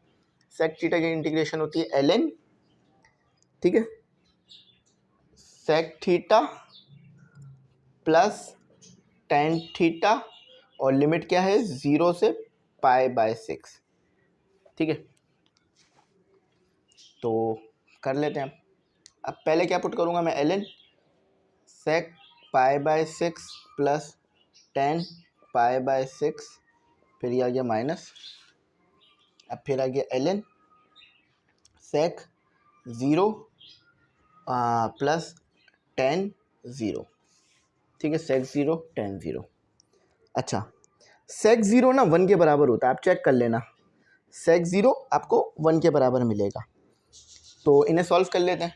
तो ये आ गया ln, देखो सेक π/6 आपके पास आएगा कैलकुलेटर से 2 स्क्वायर रूट 3, उसके बाद टेन π/6 1/√3। ठीक है 2 square root 3 plus 1/√3 minus ln sec 0 मैंने कहा है 1 के बराबर होता है, आप चेक भी कर सकते हो 1। यार ln 1 जो है ना 0 होता है, याद रखना। तो ये 0 हो गया, तो ये अब सिर्फ ये वाला सॉल्व कर रहे हैं हम, तो ये 3 हो जाएगा, जैसे हम लोग 3 स्क्वायर रूट 3। ठीक है अच्छा थोड़ा सा बस और काम होना है, फिर ये हो गया। देखो ln 3 स्क्वायर रूट 3, देखो मल्टीप्लाई डिवाइड स्क्वायर रूट 3, तो ln, तो ये 3 हो गया, ये स्क्वायर रूट 3 और नीचे 3 बच जाएगा। कैसे ज़रा मैं बताता हूँ। देखो स्क्वायर रूट 3 तो कितना हो जाएगा, 3 से मल्टीप्लाई होगा 9, तो 9 का स्क्वायर रूट क्या होता है 3, तो इसलिए 3 आ रहा है। समझ में आ रही है, इसको कैलकुलेटर में रख लो, स्क्वायर रूट 3 आपको पता चल जाएगा 3 आएगा, और इसकी वजह भी क्या है ये भी पता है, 3 से 3 कैंसिल हो गया। ln यार अब हमें ये पता है कि ये 1/2 होता है, तो इसको मैंने खोल के लिख दिया 1/2। ठीक है तो ln 3 की पावर 1/2। अब आपको पता है ln क्या करता है, 1/2 को आगे ले आता है, तो ln 3 ये फाइनल निकल कर आया। ठीक है, अब देखो इसको आगे लेके गए या यहीं तक रखा है, नहीं यहीं तक रखा है, तो इसको बस थोड़ा सा इन्होंने सिंप्लीफाई कर दिया, इस तरह लिख दिया, ये आंसर है। बस एक चीज़ यार मैंने आपको उस वक्त ना बताना रह गई जल्दी जल्दी में, वो इवन फंक्शन था। इवन फंक्शन होने की वजह से ना ये 2 आया, ठीक है, इवन फंक्शन होने की वजह से वो 2 आया था, और इवन फंक्शन होने की वजह से वो 2 आया था, और जो लिमिट थी ना वो 0 से 1 प्रॉपर्टी लगी थी बेसिकली। इवन फंक्शन होता है ना तो ये क्या होता है, 2 आ जाता है, और लिमिट -1 से 1 थी ना तो 0 हो जाती है, बस ये प्रॉपर्टी लगी। चलो, तो आई होप यहाँ तक समझ में आ गया, अगला देखते हैं। तो स्टूडेंट अब ये वाला सवाल करते हैं, ये आसान है, इतना मुश्किल नहीं है, बस जस्ट आपको ना समझना होगा। अब देखो सोल्यूशन करते हैं। यहाँ जो मैं लेट करूँगा ना वो x इक्वल टू, देखो ये 2 हो जाएगा, ये 4 है ना, तो हम इसको ऐसे नहीं लिख सकते क्या, 2 का स्क्वायर, तो क्या आ जाएगा, x equal to 2 tan theta. ठीक है, अब क्या ऐसे ही रख दोगे, नहीं, मज़ीद इसको सिंप्लीफाई करोगे ना, एक मिनट, तो d x d theta equal to 2, अब tan का डेरिवेटिव क्या होता है, सेक स्क्वायर थीटा, तो d x is equal to 2 sec square theta d theta. ये एक चीज़ आ गई आपकी, जो कि डी एक्स की जगह पुट करोगे, ये एक्स की जगह पुट करने वाली चीज़ आ गई आपकी। लेकिन अभी यहाँ काम ख़त्म नहीं हुआ, यहाँ से तो काम शुरू हुआ है।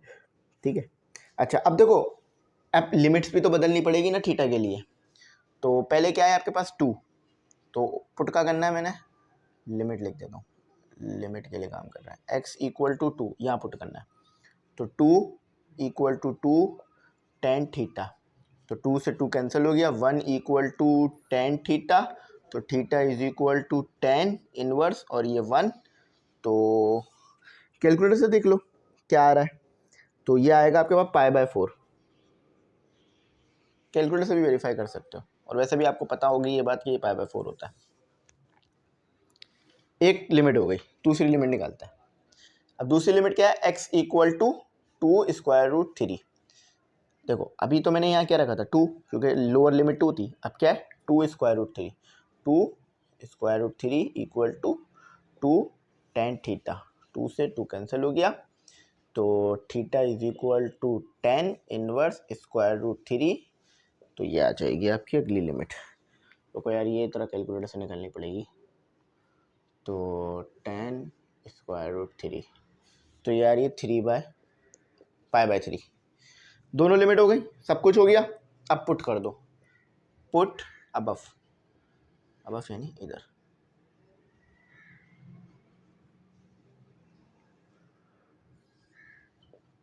ठीक है। चलो, तो लिमिट क्या हो गई, 2 की जगह क्या आएगा आपके पास, π/4 और π/3, ठीक है, π/3 और π/4। ठीक है भाइयों, यहाँ तक तो बात समझ आ गई। अच्छा यार, उसके बाद क्या है, एक्स क्यूब, तो एक्स क्या था 2 tan थीटा और क्यूब, डी एक्स क्या निकला 2 सेक स्क्वायर थीटा, टेंशन नहीं लेना, आगे खुद ही कम हो जाएंगी चीज़ें। अच्छा, उसके बाद आपके पास क्या आया, एक्स क्या आया, वही 2 tan square theta, sorry square बाहर आएगा, होल पर आएगा, और प्लस 2 का स्क्वायर। देखो यार आसान कर लेते हैं थोड़ा सा ताकि आसानी हो जाए, तो ये 2 का क्यूब हो गया, tan क्यूब थीटा हो गया, और 2 लिख देते हैं ऐसे, sec square theta d theta. इसी तरह नीचे भी सॉल्व कर लेते हैं एक स्टेप, तो ये 2 का स्क्वायर हो गया, tan स्क्वायर थीटा हो गया, प्लस 2 का स्क्वायर हो गया, है ना। देखो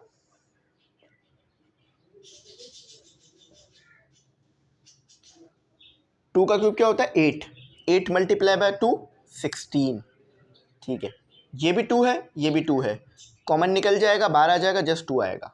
समझ आ रही है बात क्या किया मैंने। चलो अगर नहीं समझ आ रही तो एक स्टेप ज़्यादा कर लेते हैं, वैसे भी अगले स्टेप में उसे हो ही जाना है। ये एक स्टेप है, ये अगला, ये पिछला स्टेप है, ये अगला, थोड़ी जगह कम रह गई है। अच्छा, तो ये क्या हो गया आपका 2 कॉमन निकल गया तो tan स्क्वायर थीटा प्लस 1। अच्छा, tan स्क्वायर थीटा प्लस 1, ये फॉर्मूला मैंने बहुत बार आपको पीछे लिखवाया, याद करो। इस फॉर्मूले को हमने बहुत बार लिखा था। tan square theta plus 1 equal to sec square theta. Check करो, ये फॉर्मूला पीछे बहुत बार मैंने लिखा था। तो ये स्क्वायर है, ठीक है, ये स्क्वायर है, देखो ना। तो क्या हो गया आपके पास, इंटीग्रेशन डी थीटा में से पाई बाय 3 पाई बाय 4। तो 16 को मैं उस तरफ लिख सकता हूँ, कांस्टेंट है, और इसकी तरह 2 का स्क्वायर, तो स्क्वायर से स्क्वायर रूट कैंसिल, 2 बाहर चला गया। तो tan cube theta sec square theta d theta, और स्क्वायर रूट में क्या आ गया, क्योंकि tan square theta plus 1 equal to sec square theta, square से स्क्वायर रूट कैंसिल हो गया। तो ये हो गया 8, 2 और ये 8 पर आता है, तो ये 8 हो गया। पाई बाय 4 पाई बाय 3, तो tan cube theta sec square theta d theta. मैं अगर अकेले करता ना तो मैं थोड़ा इसको तेज़ करा सकता था, स्क्वायर से स्क्वायर रूट कैंसिल हो तो स्क्वायर तो ख़त्म हो गया। तो ये इससे ही भी 1 कैंसिल हो जाएगा, 8 pi by 4 pi by 3 tan cube theta sec theta d theta. ठीक है, यहाँ तक तो कोई ऐसा कुछ नहीं है, कोई भी ऐसा चीज़ नहीं आई अभी तक जो कि समझ नहीं आई हो या मैंने बताया ना। ठीक है, जब आएगी तो मैं बता दूंगा। तो ये 8 हो गया, पाई बाय 4 पाई बाय 3। अच्छा, तो देखो tan स्क्वायर थीटा और tan थीटा ऐसा लिख सकता हूँ ना, क्यूब है तो स्क्वायर और 1 में तोड़ दिया। अब इसलिए इस वजह से किया है। क्यों किया, क्योंकि देखो tan, अब इसको अगर मैं ऐसे नहीं लिख सकता क्या, tan square theta equal to sec square theta minus 1 लिख सकता हूँ ना। देखो यार, यहाँ +1 था, उधर जाके -1 हो जाएगा, तो tan स्क्वायर की जगह पे ये चीज़ आ जाएगी। ठीक है, तो ये 8 हो गया, पाई बाय 4 पाई बाय 3। तो tan स्क्वायर की जगह क्या आ गया, sec square theta minus 1 tan theta sec theta d theta. ठीक है, अच्छा अब मज़ीद फर्दर सिंप्लीफिकेशन कर दो।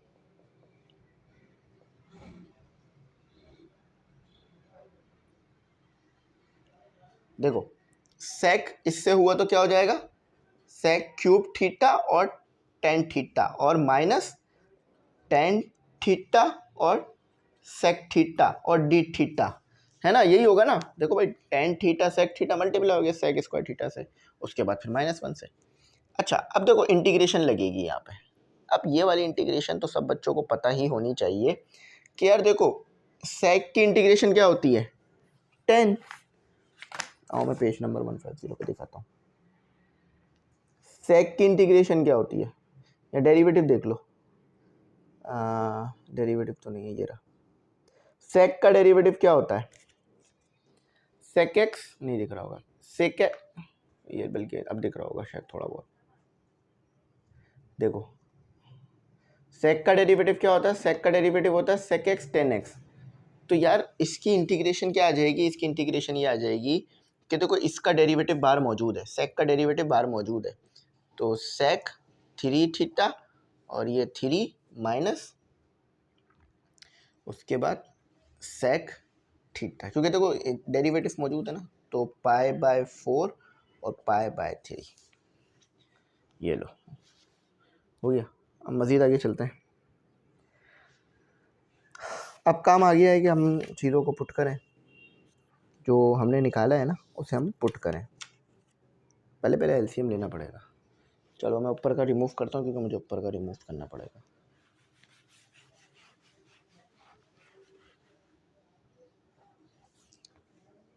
मैं ज़रा एक स्टेप ऊपर कर लूँ फिर आपको दिखाता हूँ, ताकि ना बल्कि नज़र आ ही रहा होगा।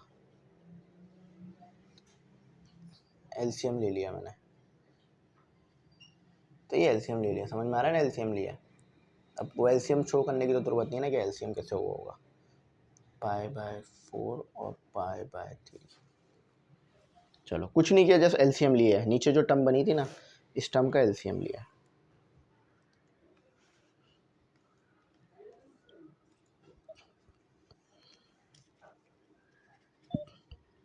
अच्छा, अब पहले क्या करना है, मैंने पाई बाय 4 पुट करना है, उसके बाद फिर पाई बाय 3 पुट करना है माइनस लगा के। पहले पाई बाय 3 फिर पाई बाय 4, पहले अपर लिमिट फिर लोअर लिमिट। तो सेक 3 थीटा माइनस, यार एक स्टेप इसमें ना डायरेक्ट हो सकता है, लेकिन वो मैं करूँगा नहीं वरना आप लोगों को समझ नहीं आएगा। 3 सेक, ठीक है, पहले मैंने अपर लिमिट पुट कर दी, फिर माइनस लगा के ये कर्ली ब्रैकेट लगेगा क्योंकि ये 8 सबके साथ होगा। अब लोअर लिमिट पुट होगी, तो लोअर लिमिट क्या है, यही है सेक,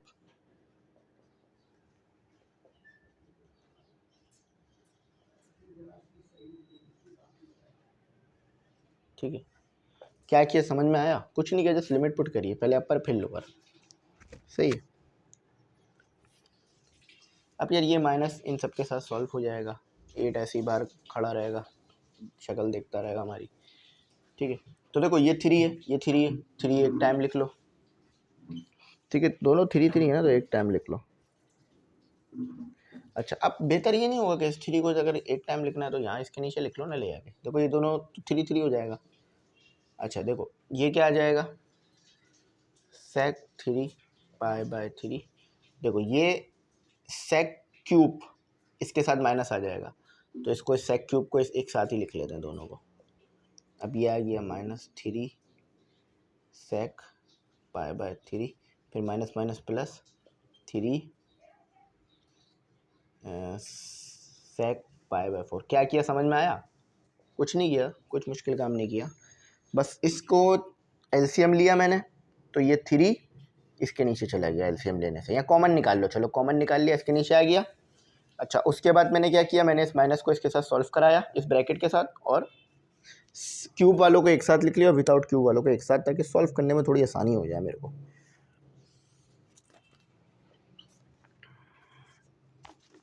एक मिनट यार, ज़रा एक्सपोजर मेरे मुंह पे लग रहा है, इसको कवर कर लेंगे। चलो ज़्यादा मुश्किल नहीं है, थोड़ा मुश्किल है मैं मानता हूँ, ऐसी बात नहीं कह रहा कि मुश्किल बिल्कुल भी नहीं, लेकिन हो जाएगा आप कोशिश करोगे तो। अच्छा सेक क्यूब, भाई देखो सेक 3 बाय 2 सॉरी पाई बाय 3 बराबर होता है 2 क्यूब, 2 के, सही है। और फिर अगर 4 आ जाए तो स्क्वायर रूट 2, सही है।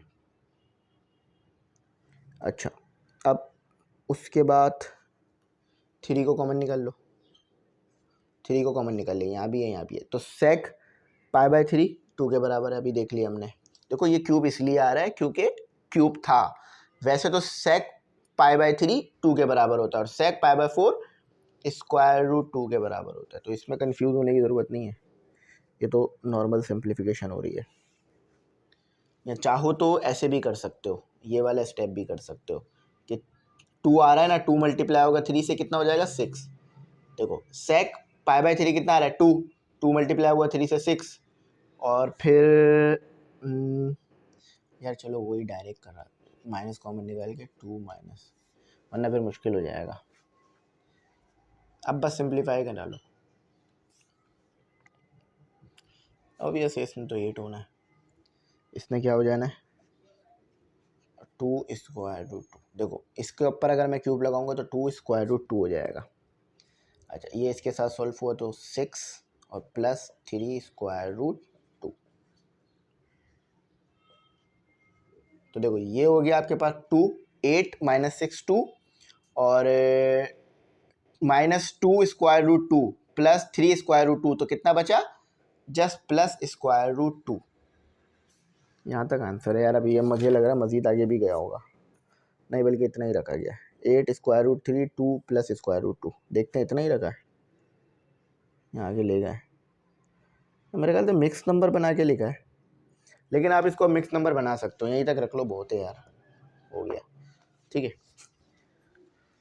तो आई होप यहाँ तक समझ में आ गया होगा यार। अब इसका जो क्वेश्चन नंबर 4 है ना, सेम इसी तरीके से होना है, कुछ भी नया नहीं है, ठीक है, मैं चाह रहा हूँ थोड़ा सा ना स्पीड अप भी हो जाए हमारा काम।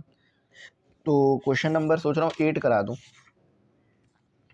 क्वेश्चन नंबर 4 आप खुद ट्राई करना, सेम इसी तरीके से होगा जैसे मैंने कराए हैं, ठीक है, तीनों सवाल। तो चलो मैं देखता हूँ अगर टाइम मिलता तो ये भी कराता हूँ। तो स्टूडेंट आपके पास आपका जो question number I think question number हम कर रहे थे 7, हाँ क्वेश्चन नंबर 7 का पार्ट 4 ये लास्ट पार्ट है और बड़ा आसान है, जस्ट आपने ना थोड़ा समझना है इसको। अच्छा देखो, अभी इससे पहले जितने भी क्वेश्चन हमने करे वहाँ पर आपने नोट किया होगा कि यहाँ पे स्क्वायर था, क्यों? क्योंकि हमें कॉमन निकालना था ना, तो हमें स्क्वायर चाहिए, क्योंकि देखो यहाँ पर भी जो हम 3 लाएंगे उस पर स्क्वायर होगा, या 3 के साथ जो भी होगा उस पर स्क्वायर होगा। यहाँ यार स्क्वायर नहीं है, मैं 3 पे स्क्वायर बनाना चाहता हूँ। देखो आप किसी भी नंबर पे स्क्वायर बना सकते हो, फॉर एग्जाम्पल ये 4 है, इस पर आप स्क्वायर बनाना चाहते हो तो आप इसको ऐसे कर सकते हो, ठीक है, या फिर आप इसको ऐसे भी कर सकते हो। अब देखने में तो बाहर ही अलग लग रहा है ना, लेकिन स्क्वायर से स्क्वायर रूट कैंसिल 4, स्क्वायर से square root cancel equal to 4, तो दोनों में से कुछ भी आप बना सकते हो। लेकिन मैं क्या चाहता हूँ कि मेरे 3 पे स्क्वायर हो, ठीक है, उसके ऊपर कुछ ना हो, तो मैं क्या करूँगा, ऑब्वियस सी बात है कि यहाँ पर मैं स्क्वायर रूट 3 ले लूँगा और इस पर स्क्वायर आ जाएगा, समझ गए? दोबारा कैंसिल करूँगा ऊपर वाली चीज़ आ जाएगी। ये सिर्फ इसलिए किया ताकि आगे जाके ना कॉमन निकलेगा। चलो बात समझ आई ना। अच्छा अब हम क्या करेंगे, अब वही x को देख लेते हैं कि लेट x किसके बराबर लिया जा सकता है। तो x equal to square root 3, क्योंकि देखो यहाँ स्क्वायर रूट 3 है ना, तो यहाँ भी स्क्वायर रूट 3 चाहिए होगा, साइन थीटा। सही है, बात क्लियर हो गई, स्क्वायर रूट 3 साइन थीटा। अब ये जो है वो क्या हो गया, थीटा में आ गया है ना, x को जब हम पुट करेंगे थीटा में चला जाएगा, तो ये dx नहीं चाहिए, d थीटा होना चाहिए। तो क्या करूँगा मैं, dx यानी derivative with respect to theta. देखो लिखने की ज़रूरत नहीं है differentiate with respect to theta, क्योंकि हमें पता है हम क्या कर रहे हैं, इससे पता चल रहा है नीचे। तो ये हो गया cos थीटा, तो dx को इधर रहने देते हैं, d थीटा को इधर ले आता है। चलो ये आपका क्या आ गया, ये आपका dx आ गया जो कि आप यहाँ पुट कर सकते हो, ये आपका x आ गया जो कि आप यहाँ पुट कर सकते हो, यहाँ पुट कर सकते हो, एक ही बात है। अच्छा अब देखो ये लिमिट्स भी थीटा के रिस्पेक्ट से करते हैं, इन लिमिट्स को भी थीटा के रिस्पेक्ट से ले आते हैं लिमिट। तो क्या हो रहा है, x इसमें पुट होगा, ठीक है, 3 साइन थीटा, तो x पहले क्या है 0, ठीक है। तो अब हमें ये बात पता है कि डायरेक्ट भी कर सकता हूँ, लेकिन मैं आप लोगों को एक तो स्टेप्स, 0 से स्क्वायर रूट 3 को डिवाइड कराओगे तो 0 ही रहेगा। तो sine 0 theta is equal to sine inverse हो गया और 0, साइन 0 0 होता है, आप करके देख लो। तो पहली लिमिट तो 0 ही रहनी है, क्योंकि भाई थीटा के लिए 0 तो 0 ही रहेगा, फिर स्क्वायर रूट 3 है। तो अब यहाँ पर स्क्वायर रूट 3, पहले मैंने x इक्वल टू 0 रख के सॉल्व किया है, अब x equal to square root 3 रख के सॉल्व करूँगा।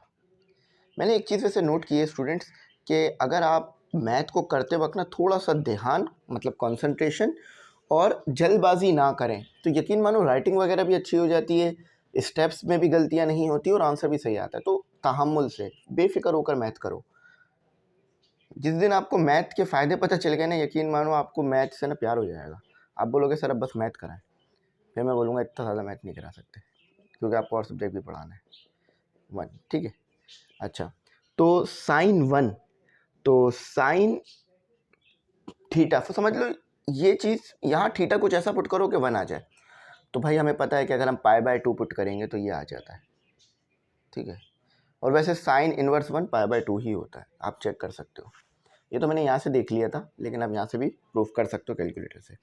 अच्छा ये आपका हो गया, अब पुट अबव कहाँ, यहाँ इक्वेशन 1 कह लो चाहो तो, बल्कि इक्वेशन नहीं है, एक्सप्रेशन बस यहीं पुट कर दो। तो लिमिट क्या हो गई 0 और π/2, x क्या हो गया, x हो गया स्क्वायर रूट 3 साइन थीटा,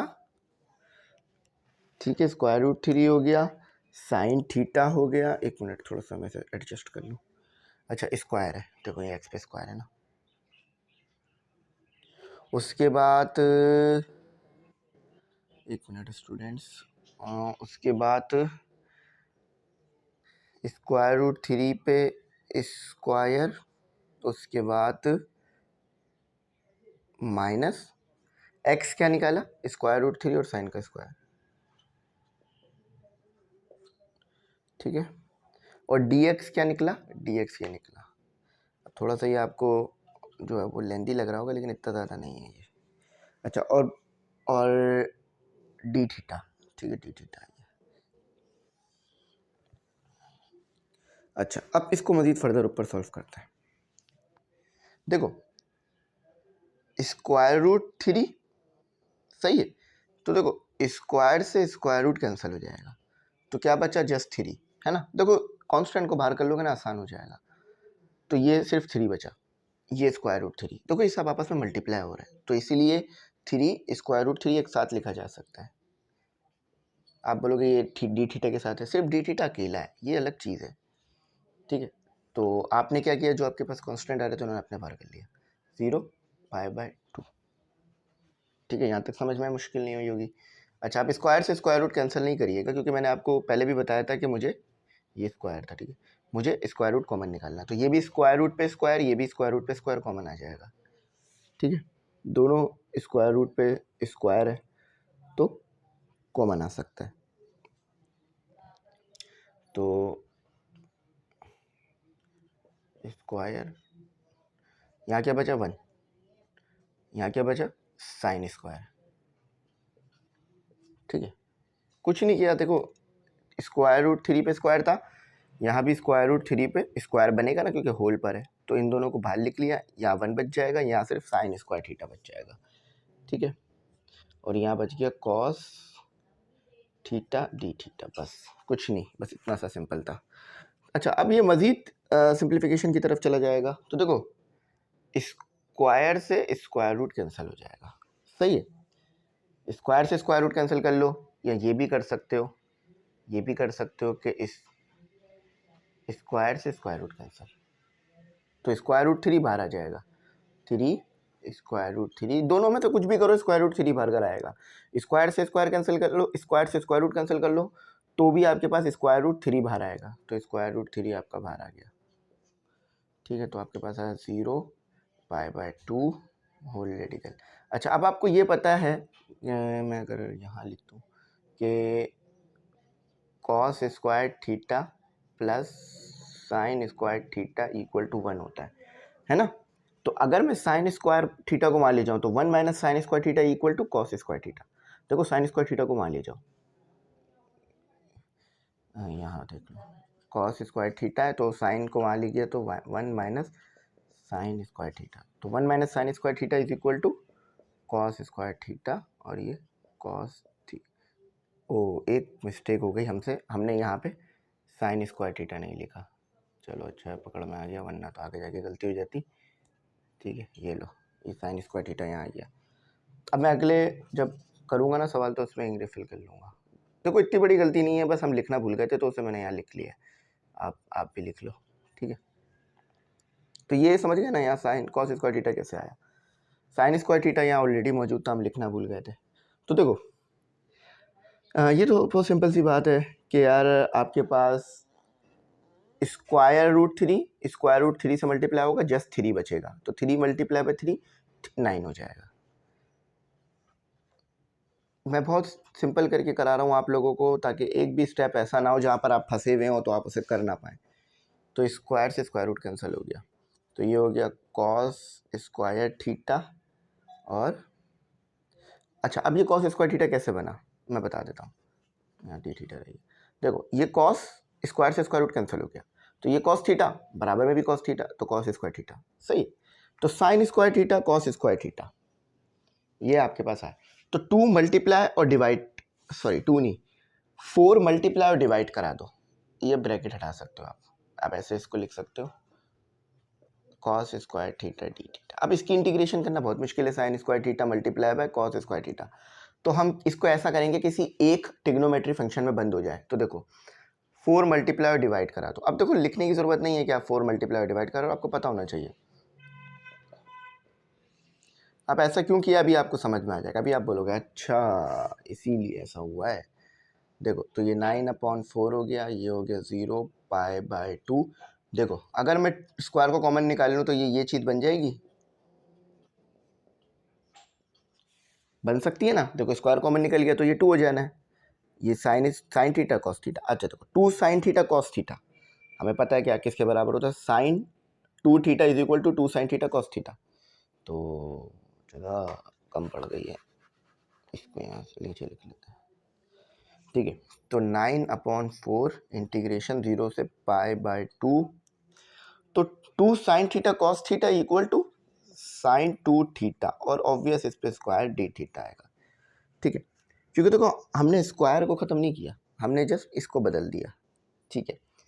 अब थोड़ा सा अगर एक स्टेप में मज़ीद यहीं सिंप्लीफाई का खेल लूँ तो sign square 2 theta d theta, यहाँ तक आने में मुझे लगता है आप लोगों को कोई प्रॉब्लम नहीं हुई होगी। अब मज़ीद फर्दर चलता है। अच्छा साइन स्क्वायर 2 थीटा, इसको भी इंटीग्रेट करना मुश्किल है क्योंकि स्क्वायर भी है और एंगल भी 2 है। तो साइन स्क्वायर 2 थीटा आपके पास देख लो किसके बराबर होता है, 9/4 इंटीग्रेशन 0 से π/2, ठीक है। तो ये आपके पास बराबर होता है 1 - cos 2 थीटा अपॉन 2। ये हमने ट्रिग्नोमेट्रिक आइडेंटिटी पढ़ रखी है, ये एक आइडेंटिटी है कि sine square 2 theta equal to 1 - cos 4 theta होता है, 2 थीटा नहीं होता, 4 थीटा अपॉन 2। ये हो गया, ये 2 बाहर जा सकता है तो 9/8 हो गया, ठीक है।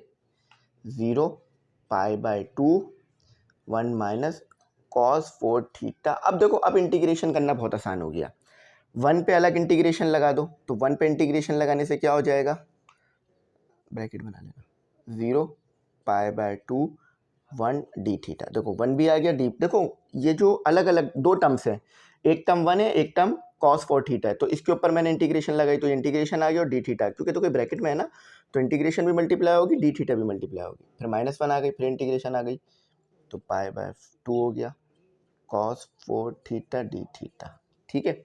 तो देखो 1 की इंटीग्रेशन क्या होती है, जस्ट इंटीग्रेशन से डेरिवेटिव कैंसिल होकर थीटा रह जाता है आपके पास 1, ठीक है। अच्छा उसके बाद थीटा आएगा, थीटा बच गया।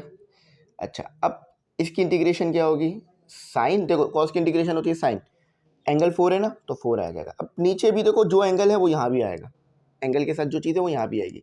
याद रखना भाई cos 4 थीटा है, देखो सिर्फ cos थीटा होता तो क्या लिखता है, साइन थीटा लिखते, लेकिन अगर एंगल 1 के अलावा है तो जो एंगल यहाँ पर है, मतलब जो एंगल के साथ कोएफिशिएंट है वो डिनोमिनेटर में आ जाएगा।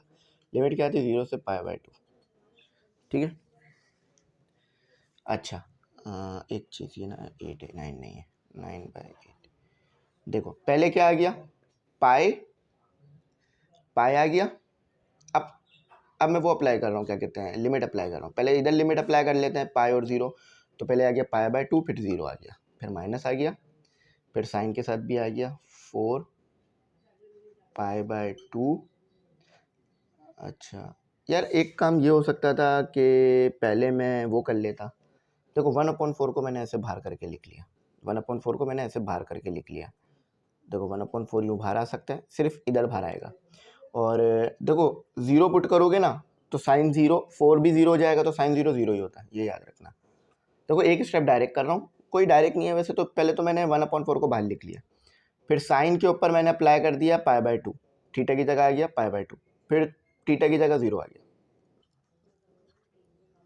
तो ये हो गया π/2। अच्छा तो इससे ये कैंसिल हो गया, तो बचा क्या, 1/4 साइन 2π। यार अब सब बच्चों को ये बात पता है, sine 2π equal to 0, sine 2π equal to 0 है ना बच्चों। तो ये पूरा 0 हो गया, तो 9 मल्टीप्लाई हुआ 9π डिवाइडेड बाई 16, ठीक है। ये क्या आ गया 0, क्यों 0 आया, साइन 2π 0 होता है, इसीलिए 4 के साथ मल्टीप्लाई 0, तो आंसर क्या आ रहा है 9π डिवाइडेड बाई 16 आंसर। अब बताओ कोई ऐसी बात जो समझ ना आई हो या बात बुरी लगी हो मेरी, नहीं ना, कितना आसान था, बस स्टेप्स ज़्यादा थे। ऐसे सवाल पूछते हैं वो, उनको पता होता है यार ये आसान तो है, बस स्टेप ज़्यादा होंगे, इसमें कहीं भी कुछ ऐसा नहीं किया जो बहुत हार्ड हो। बस एक जगह पे क्या हुआ, ये वाला तो फॉर्मूला आपने बहुत बार पढ़ रखा है, प्रोजेक्टाइल में तो 1000 बार पढ़ा होगा आपने, sine 2 theta is equal to 2 sine theta cos theta. बस ये वाला फॉर्मूला शायद याद ना हो कि sine square 2 theta equal to 1 minus cos 4 theta upon 2, ये याद रख लो, लिख के रख लो, ताकि जब भी आपको आए ये तो आपको पता चल जाए। और पीछे भी शायद हमने 1-2 जगह ये चीज़ यूज़ कर रखी है, ऐसी बात नहीं है पहली बार आ रहा है। तो पूरा सोल्यूशन आपके पास नहीं है, सामने एक पेज पर आ गया, बस जस्ट एक स्टेप मैंने मिटाया था। देखा कितना साफ सुथरा प्यारा सा सोल्यूशन करा है। तो वही बात है, आप मेहनत करते रहते हो तो आपको चीज़ें आसान हो जाती हैं, मुश्किल नहीं होती। तो आप मेहनत करना, इसका मतलब ये सही है। चलो अब अगला क्वेश्चन करते हैं और फिर हमारा ख़त्म हो जाएगा। तो स्टूडेंट ये आप लोग पहले ही पूरी एक एक्सरसाइज इस पे कर चुके हो, मतलब क्वेश्चन नंबर 8 पर, और बहुत अच्छी तरह से हमने उस एक्सरसाइज को किया था, बहुत सारे क्वेश्चन हमने उसमें डन किए थे। तो यहाँ बस वही काम आपको कह रहे हैं compute the definite integral by using integration by part. देखो पहले इंटीग्रेशन बाय पार्ट की थी ना, तो उधर लिमिट नहीं दी हुई थी, जस्ट जो है ना वो आपको डिफाइंड इंटीग्रल नहीं दिया हुआ था, अनडिफाइंड था, यानी लिमिट नहीं थी उधर। लेकिन यहाँ लिमिट है, बस कुछ नहीं है, बस यहाँ लिमिट है। आपने जिस तरह से पीछे सॉल्व किया था ना उसी तरह से सॉल्व करना है बाय पार्ट का फॉर्मूला लगाकर, और आखिर में जो आंसर आ जाए ना उसमें लिमिट पुट कर देनी है। ठीक है, मैं करके दिखाता हूँ, बात बहुत अच्छी समझ में आ जाएगी आपको, अच्छा पीछे पूरी एक्सरसाइज भी रिवाइज हो जाएगी। अच्छा एक बात और याद रखना कि कुछ भी नया नहीं है, बस सब पुराना ही है। इसमें इंक मैं रिफिल कर दूँगा अगले क्वेश्चन पर, ठीक है। अच्छा देखो सबसे पहले तो ये लिख लिया करो ILATE रूल, या इसको ऐसे भी पढ़ सकते हो आई लेट, वैसे तो आप बोलते हो ना आई एम लेट, तो एम हटा दो, जैसे बोलो आई लेट, ये रूल लगाना है। अब देखो इसमें जो चीज़ पहले आ रही है वो यू होती है, इधर पहले क्या आ रहा है एक्स, ऐसे नहीं देखो कि एक्स पहले आ रहा है या ई, इन दोनों में से पहले कौन आ रहा है यहाँ पर देखो इन दोनों में से कौन पहले आ रहा है, अलजेब्रा, ए मीन अलजेब्रा। देखो आई मीन क्या हो गया आपका inverse, L mean logarithm, A mean algebra, T mean trigonometry, E mean exponent. ये सब चीज़ों के फर्स्ट लेटर है, ये एक्रोनियम है, ठीक है। तो अलजेब्रा पहले आ रहा है और यहाँ एक्स है अलजेब्रा के तौर पे। आप ये नहीं देखना एक्स पहले आ रहा है, मैंने कभी ये बात नहीं कही कि जो चीज़ पहले आ रही है वो यू बनेगा, नहीं, मैं ये कह रहा हूँ जो चीज़ यहाँ पहले आ रही है ना वो यू बनेगा। तो यहाँ पहले अलजेब्रा आ रहा है तो अलजेब्रा हो गया हमारा यू, अगर ई पहले आ रहा होता तो ई यू बन जाता, और वी बन गया हमारा, ये बहुत ज़रूरी है ये चीज़ पहचानना। अच्छा अब बाय पार्ट का formula, by using by part. अब बाय पार्ट कब लगता है, जब दो वेरिएबल एक साथ आ जाए इंटीग्रेशन में, एक वेरिएबल एक्स है दूसरा वेरिएबल ई है, एक्स की भी अलग इंटीग्रेशन पड़ी है ना ई की, तो अब दोनों के साथ कैसे इंटीग्रेशन करो, तो इसीलिए फिर बाय पार्ट फॉर्मूला लगाते हैं। अच्छा तो फॉर्मूला क्या था कि u v d x equal to u integration v minus integration और u का डेरिवेटिव, इसका मतलब है डेरिवेटिव, इंटीग्रेशन v dx और dx। क्लैरिटी है, समझ में आती है बात, ठीक है बिल्कुल समझ आती है सर आपकी बात। तो 5 9 x e 4x dx equal to u क्या x, e क्या है e 4x। अच्छा एक शॉर्ट चीज़ आपको मैं बता दूं कि जो इंटीग्रेशन यहाँ होगी ना वही इंटीग्रेशन यहाँ भी होगी, क्योंकि यहाँ देखो इंटीग्रेशन वी डी एक्स तो इंटीग्रेशन वी डी एक्स, तो इस पर बच्चे कंफ्यूज हो जाते हैं, यहाँ इंटीग्रेशन करके यहाँ अलग सोच रहे होता है, डायरेक्ट लिख दिया करो ताकि टाइम सेव हो, ठीक है। अच्छा माइनस इंटीग्रेशन यू क्या है, अभी यू का डेरिवेटिव नहीं हुआ है तो इसलिए मैं इस पर ऐसे प्राइम लगा रहा हूँ, और वी क्या है ई 4x dx और dx, ठीक है। इसको आई बोल लेते हैं, इसी की इंटीग्रेशन कर रहे हैं ना, अब ये चीज़ हमारे पास इसके बराबर आ गई है तो इसको आई बोल लो जस्ट एक्स। देखो ई की इंटीग्रेशन कैसे होती है, जो भी एक्स के साथ है वो यहाँ डिनोमिनेटर में लिख दो। देखो एक्स वेरिएबल है ना, वेरिएबल के साथ जो भी है वो डिनोमिनेटर में आ जाता है, ये सिंपल हम इसकी इंटीग्रेशन पढ़ चुके हैं कि जो भी variable, for example E 6x, तो इंटीग्रेशन क्या होगी इसकी ई 6x और 6, ठीक है, बस याद रखना इस चीज़ को। तो अब माइनस तो 1 की इंटीग्रेशन क्या होती है, सॉरी एक्स की इंटीग्रेशन क्या होती है 1, सॉरी डेरिवेटिव 1 होता है, ठीक है। तो यहाँ इसकी इंटीग्रेशन भी यही हो जाएगी। अब 1 से कोई चीज़ मल्टीप्लाई कराओगे तो वो 1 ही रहेगा, ठीक है। तो E4x 4 dx। चलो यहाँ तक बात समझ आ गई होगी आपको। अच्छा, लिमिट हमारी क्या थी? लिमिट अभी हमारी ख़त्म नहीं हो गई है, लिमिट अभी हमारी चल रही है, सही है। अभी तो हम इसे सिंपल सॉल्व कर रहे हैं, लेकिन लिमिट अभी हमारी हैगी। जब मैं इसे सॉल्व कर लूँगा तो फिर मैं लिख दूंगा अप्लाइंग लिमिट। देखो मैंने अभी यहाँ पे इंटीग्रेशन में लिमिट नहीं लिख रखी है, ठीक है। लेकिन जब मेरी इंटीग्रेशन ख़त्म हो जाएंगी तो मैं ये जो लिमिट दी हुई है इसे लेकर आऊँगा, सही है, ये याद रखना। देखो लेकिन यहाँ मैंने लिख दिया था लिमिट को, यहाँ मैंने लिमिट लिख दिया था, क्योंकि देखो मैंने कहीं लिमिट का जिक्र नहीं कर रखा है, लेकिन हमें लिमिट पता है। तो x e 4x और 4। अब देखो यहाँ ना कोई इंटीग्रेशन बची है ना डेरिवेटिव, तो ये तो सिंपल खाली आ गया, ठीक है। तो इंटीग्रेशन E4x और 4 dx, ये सेम इसी तरह इंटीग्रेशन होगा जिस तरह हमने पीछे किया, x E4x 4, जो भी इसके साथ है वो डिनोमिनेटर में आ जाएगा। तो E4x तो 4 मल्टीप्लाई बाय 4। अब लिमिट आ जाएगी, क्योंकि अब इंटीग्रेशन खत्म हो चुकी है, लिमिट आ जाएगी। क्या लिमिट दी हुई थी? 5 और 9। तो x E4x और 4 माइनस E4x और 16। थोड़ा सिंप्लीफाई कर देता हूँ ना, ताकि समझने में आसानी हो जाए। अब क्या करना है? अब लिमिट लगानी है, ठीक है। अब क्या करना है? अब लिमिट अप्लाई करनी है। अच्छा ले यार, लिमिट अप्लाई करने से पहले ना एक चीज़ जो मुझे नज़र आ रही है वो मैं यहाँ पे ना ऑब्जर्व कर सकता हूँ कि यार इसका ना एलसीएम हो सकता है, एलसीएम हो सकता है, या इसमें से ना कॉमन वगैरह निकाला जा सकता है। क्योंकि देखो यहाँ 1/4 है, ठीक है, और यहाँ 16 है।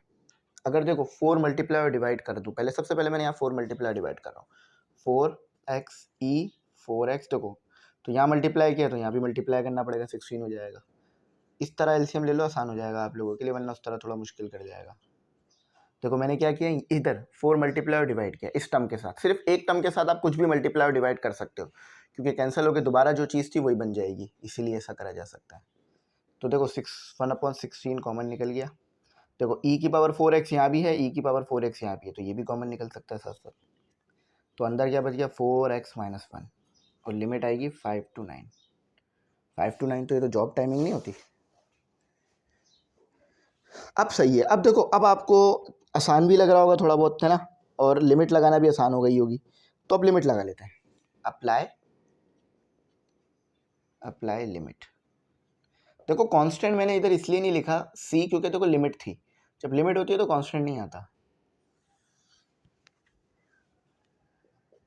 देखो पहले 9 अप्लाई होगा, तो 1/16 e की पावर 4, या चलो 4 लिख लिया पहले, बाद में 4 लिख लो, क्योंकि x मल्टीप्लाई बाय 4 है ना, तो ऐसे आगे पीछे हो सकता है, ठीक है। तो 4 मल्टीप्लाई बाय 9 -1, ठीक है। अब माइनस आएगा, अपर लिमिट आ गई, लोअर लिमिट, तो 1/16, जगह कम है तो इसलिए यहाँ नीचे लिख रहा हूँ, ठीक है। e अब आएगा 5, फिर आएगा 4, फिर आएगा 4, फिर आएगा 5 -1। अब जस्ट आपको सॉल्व करना है, और क्या करना है इसमें। अब मैं कैलकुलेटर उठा लेता हूँ ज़रा मुझे कैलकुलेटर की ज़रूरत पड़ चुकी है, क्योंकि इधर जो है हमें कुछ सॉल्व करना होगा ना चीज़ों को। e की पावर, मुझे एक चीज़ आपको बतानी है यार, 9 मल्टीप्लाई बाय 4 कितना होता है? 36। हाँ 9 मल्टीप्लाई बाय 4 36 होता है। देखो 1/16 आ गया, 1/16 कॉमन निकाल लूँगा आखिर में, इधर भी है इधर भी है। तो e की पावर 36, 9 मल्टीप्लाई बाय 4 36, और ये कितना हो गया? 9 मल्टीप्लाई बाय 4 36 -1 35। ये पूरी चीज़ सॉल्व हो गई, ठीक है। e की पावर सॉल्व हो गई, जो कि 36 आया, और ये सॉल्व हो गया, -1/36 आ गया। अब ये वाला 36 आ गया। e की पावर 5 मल्टीप्लाई बाय 4 20 और 19, क्यों? क्योंकि देखो 20 -19, देखो अच्छा बस एक मिनट। अच्छा देखो ये 36 और 35 e के साथ कोई सॉल्व तो हो नहीं रहा, 1/16 दोनों जगह है, तो वही एक और बार कॉमन निकाल लो, तो ये 35 को आगे लिख लो, ई की पावर 36 माइनस 19 ई की पावर 20, ये फाइनल आंसर है, इससे आगे नहीं जा पा रहा। अब ई की पावर 36 में ले तो सकता हूँ यार, लेकिन मैं चेक कर लेता हूँ ई की पावर 36 क्या नंबर आ रहा है।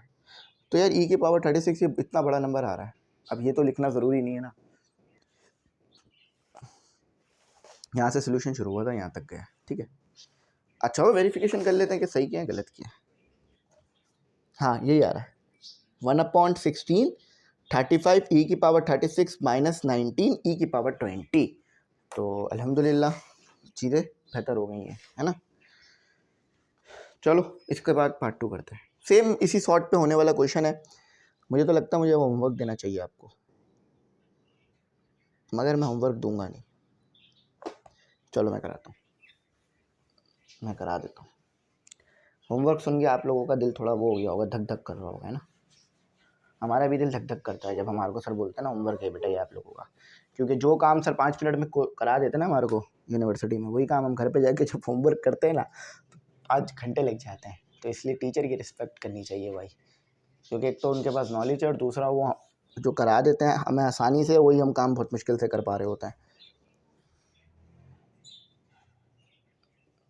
ठीक है, x square l n x d x, ठीक है।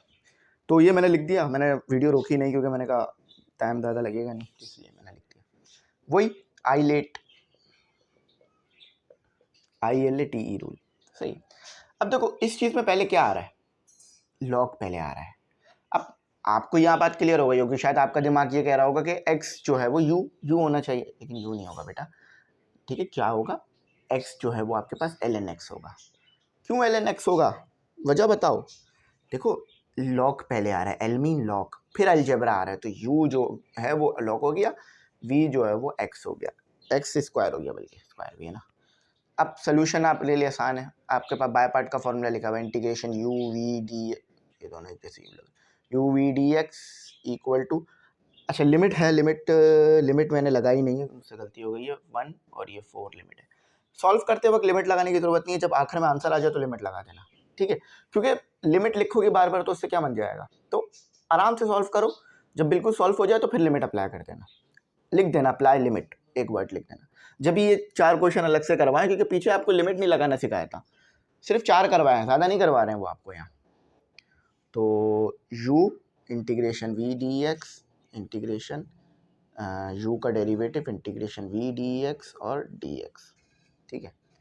तो क्या हुआ आपका x का स्क्वायर, अब देखो मैंने लिमिट यहाँ तो लिख दूंगा मैं, लेकिन इक्वल टू के दूसरी तरफ लिमिट नहीं लिखूंगा मैं, जब वो सॉल्व हो जाएगा तो फिर लिमिट अप्लाई कर दूंगा। तो u क्या है, ln x इंटीग्रेशन x का स्क्वायर dx माइनस u क्या है, ln x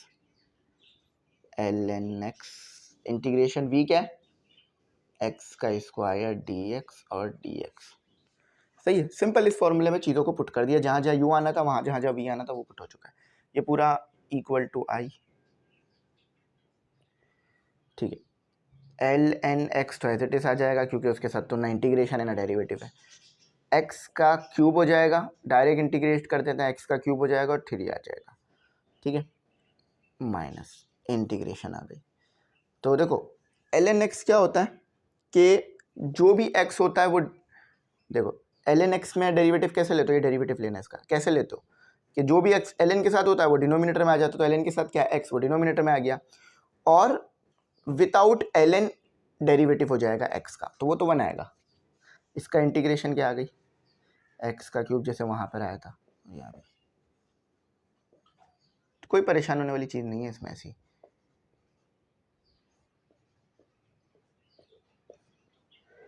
इंटीग्रेशन देखो ये 1 हो जाएगा, तो क्या आ रहा है 1/x और x का क्यूब और 3 और dx, समझ में आ रहा है, नहीं आया, चलो बताता हूँ।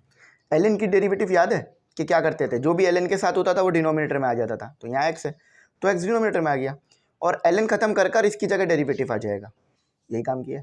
अब बाकी तो आसान है, देखो x से एक x कैंसिल हुआ, तो ln x क्यूब 3 इंटीग्रेशन, तो x का स्क्वायर अपॉन 3 dx, सही है, सिंपल। अब आपने अप्लाई कर देनी है इसके ऊपर इंटीग्रेशन। अभी तो लिमिट नहीं अप्लाई करनी क्योंकि अभी एक इंटीग्रेशन रहती है।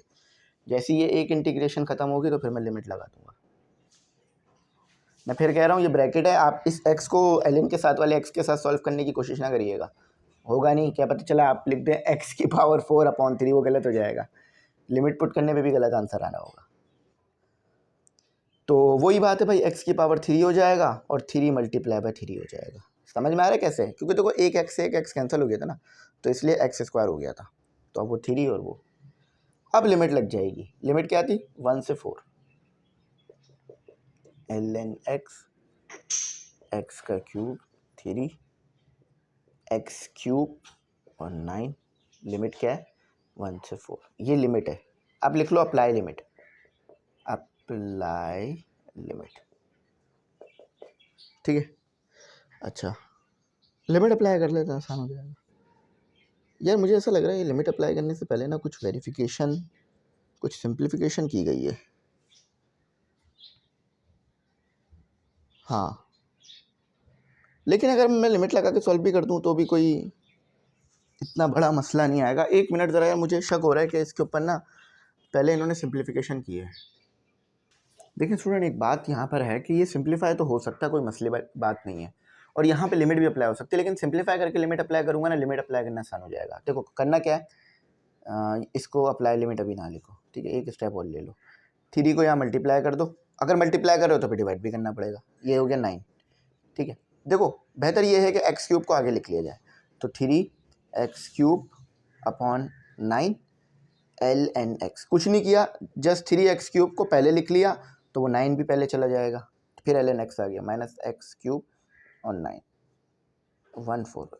उधर भी लिमिट अप्लाई कर लेते तो भी कोई मसला नहीं था, 1/9 को कॉमन निकाल लिया, ठीक है। x³ यहाँ भी है, x³ यहाँ भी है, सभी कॉमन निकाल लिया, 3 ln के साथ चला जाएगा, ठीक है।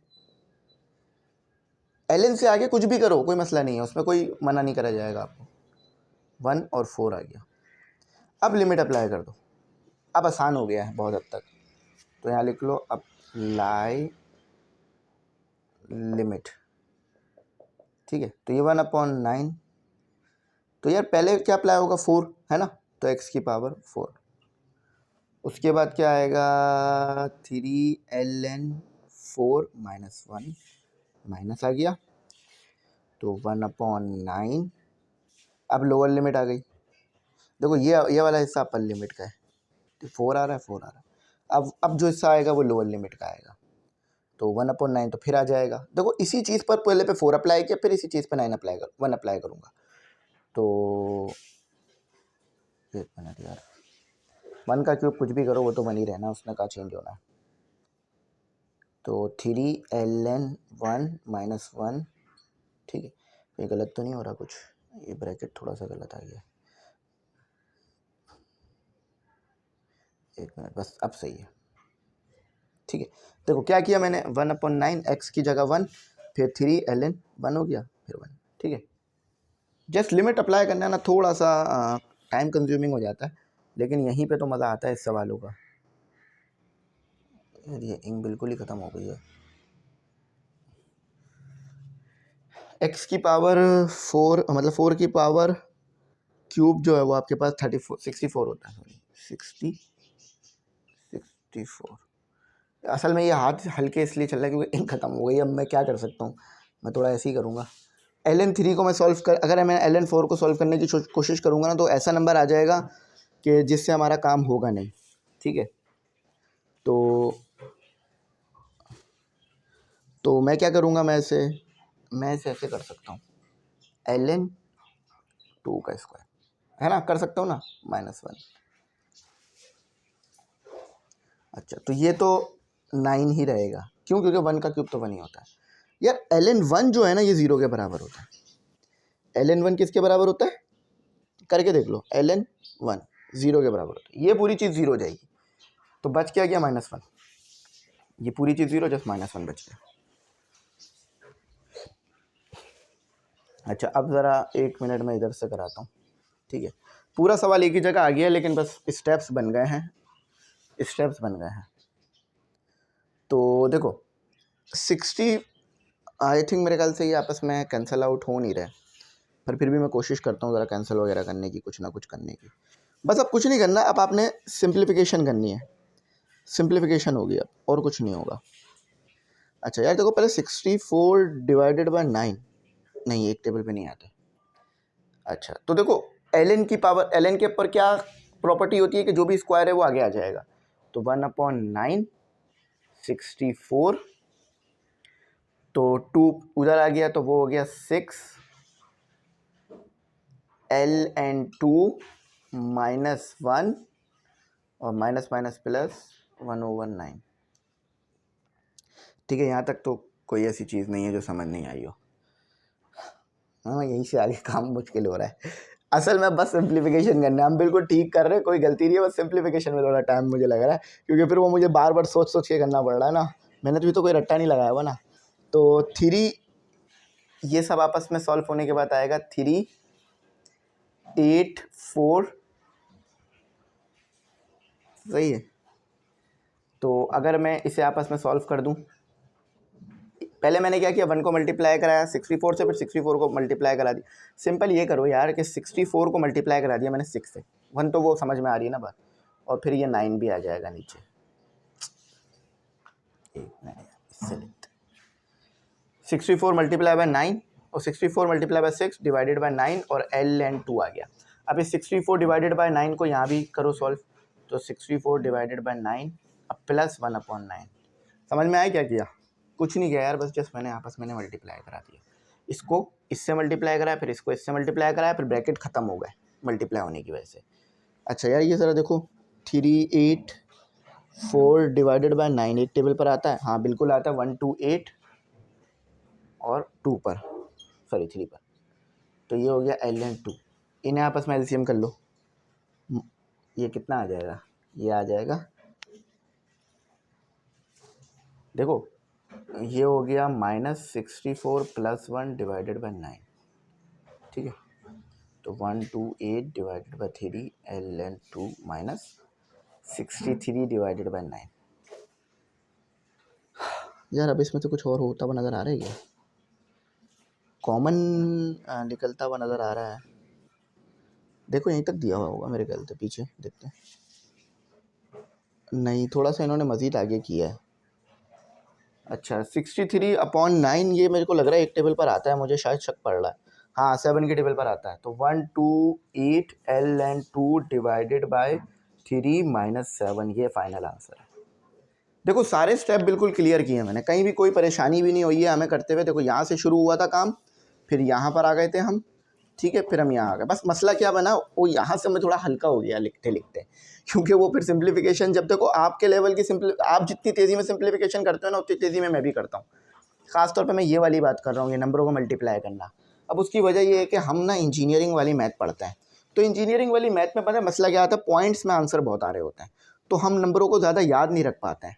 अगर कॉमर्स वाली मैथ करें ना, तो कॉमर्स वाली मैथ में अमूमन मैंने देखा है पॉइंट में आंसर कम आते हैं, ज़्यादातर होल में आंसर आ रहे होते हैं, क्योंकि उन्होंने एक नंबर ऐसा निकालना होता है जो कि यूज़ हो रहा होता है बिजनेस में ना, जैसे 1 लाख 2 लाख 5,000 10,000, तो उनके लिए ना मैथ थोड़ी तेज़ हो जाती है। तो हमें भी चीज़ें याद रख लेनी चाहिए। 1 से लेकर 15 तक के स्क्वायर याद रख लो, 1 से लेकर 15 तक के टेबल याद रख लो, आपकी मैथ तेज़ हो जाती है सिंप्लीफिकेशन। तो अभी मैं ई कैट पढ़ा भी रहा हूँ ना, तो आपको मैं उस वक्त फिर तेज़ करा देता हूँ। चलो यहाँ तक तो हो गया, अब अगला क्वेश्चन करते हैं इसका। तो स्टूडेंट अब इस सवाल को करते हैं, ये भी आसान है, ज़्यादा मुश्किल नहीं है, ठीक है। अच्छा देखें, ये वैसे ही है जैसे इससे पहले वाले क्वेश्चन करे हैं। तो सबसे पहले वही लगा लेते हैं, ILATE रूल लगा लेते हैं। अब इस रूल के मुताबिक यू क्या समझ में आ रहा है, यू जो है वो एक्स समझ में आ रहा है, क्योंकि ट्रिग्नोमेट्री से पहले अलजेब्रा आ रहा है, तो यू जो है वो एक्स हो गया, वी जो है वो आपके पास sin 2x हो गया। अच्छा एक मिनट ज़रा बेहतर कर लेते हैं, अब फॉर्मूला लिख लेते हैं, u v d x equal to integration से पहले आएगा यू, जस्ट यू, फिर integration v d x minus integration u का डेरिवेटिव ले लीजिएगा, फिर इंटीग्रेशन वी डी एक्स कर लीजिएगा, फिर डी एक्स आ जाएगा। ये वाला डी एक्स इसके इंटीग्रेशन के लिए, और ये वाला डी एक्स ये होल के इंटीग्रेशन के लिए। तो इंटीग्रेशन एक्स लिमिट क्या है, लिमिट लिख लिया करो यहाँ ताकि आपको याद रहे। Sine 2x dx equal to u क्या है, x sine 2x dx minus, तो u यानी x का डेरिवेटिव होगा। ये कितना ज़्यादा नॉर्मल हो गया है, ठीक है। अच्छा, उसके बाद अब v, तो साइन 2x dx और dx। अच्छा, ये पूरे को आई कह लेते हैं क्योंकि हम इंटीग्रेशन कर रहे हैं। लिमिट जब पूरा सॉल्व किया तो लगा लेंगे, साइन तो x आ गया।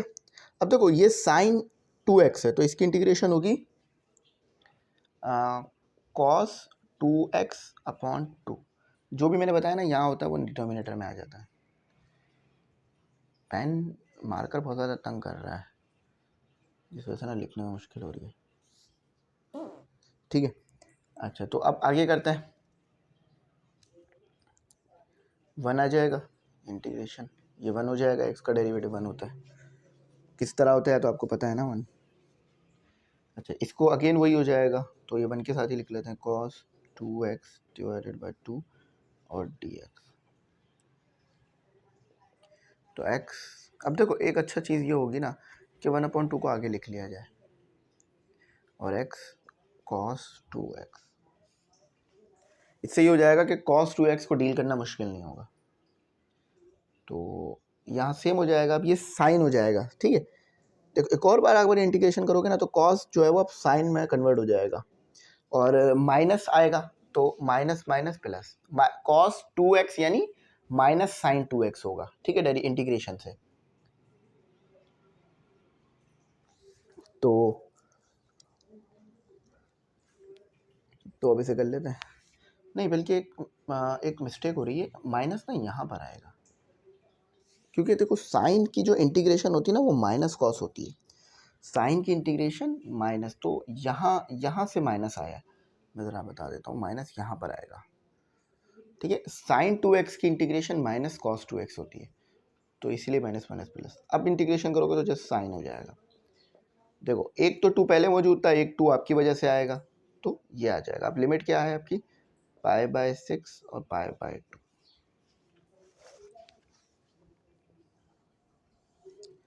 अच्छा, तो i is equal to 1/2, x को 1 से मल्टीप्लाई कर लो तो cos 2x, ठीक है, प्लस 1/4 साइन 2x, ठीक है। तो ये तो सिंपल था, आसान था, कोई इतना मुश्किल नहीं था। अच्छा यार, एक काम ना और हो सकता है। अच्छा, एक मिस्टेक ना और हो रही है। देखो अगर यहाँ पर माइनस आया तो यहाँ भी माइनस आएगा ना, यहाँ भी माइनस आएगा ना। इतनी बड़ी मिस्टेक नहीं है कि मतलब बिल्कुल ही शुरू से करें। देखो असल में ना साइन की जो इंटीग्रेशन होती है ना वो माइनस कॉस 2x होती है, माइनस कॉस में आती है, तो वो माइनस रह गया था तो वो माइनस मैंने भी लगा दिया, सही। 1/4 दोनों तरफ है, कॉमन निकाल लो। सर दोनों तरफ नहीं है, सिर्फ एक तरफ है, दोनों तरफ है बेटा। देखो 2 मल्टीप्लाई कर दो x के साथ और 2 मल्टीप्लाई कर दो नीचे भी, अब दोनों तरफ है। तो कॉमन निकाल लो, i इज इक्वल टू, तो कॉमन निकलेगा तो क्या हो जाएगा 1/4। देखो 2 मल्टीप्लाई बाई 2 4 हो जाएगा, तो यहाँ क्या बचा 2x cos 2x plus sign 2x।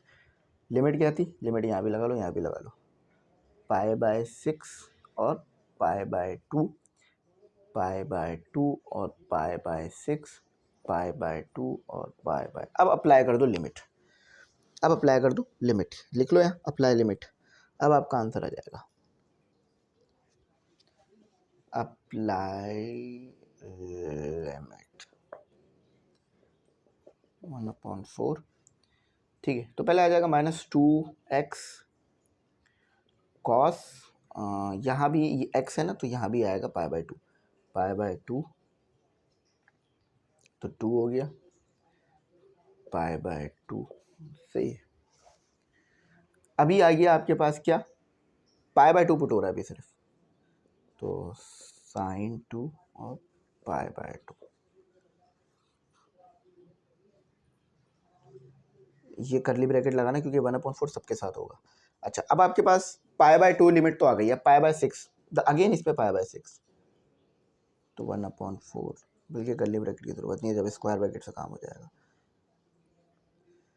ठीक है, तो अब आ गया -2 π/6 और cos 2 π/6 प्लस यहाँ लिख रहा हूँ sin 2 π/6। देखो क्या किया, बात समझ में आई? नहीं आ रही? चलो, तो लिमिट पुट किया, कुछ नहीं किया, पहले π/2 इस पूरे में पुट कर लिया, फिर माइनस लगा के π/6 पुट कर दिया।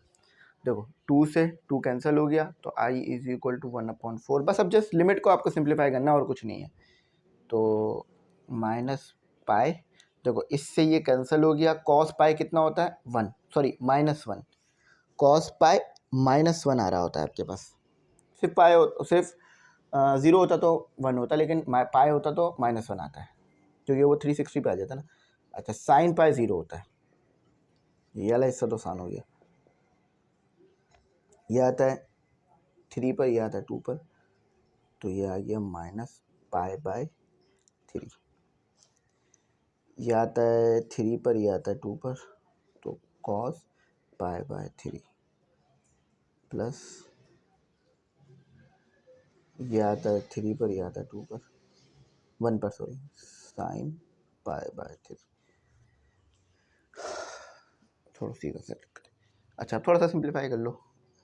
देखो माइनस माइनस प्लस, तो ये तो जस्ट π/4 आ गया, एक तो सॉल्व होने के बाद जस्ट π/4 आपको मिल रहा है। ठीक है, -1/4, अच्छा -π/4, सॉरी π/3। अच्छा कॉस, एक मिनट कैलकुलेटर से करते हैं। कॉस π/3 कितना आ रहा है? देखो रेडियन में रख लेना।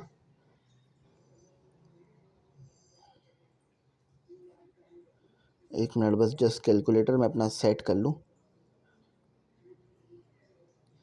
1/2, तो ये सॉल्व हो गया, 1/2 आ रहा है। आई थिंक वो भी 1/2 ही आना चाहिए, क्योंकि ये sin 45 पे सेम आता है। हाँ, नहीं वो आ रहा है 3/2।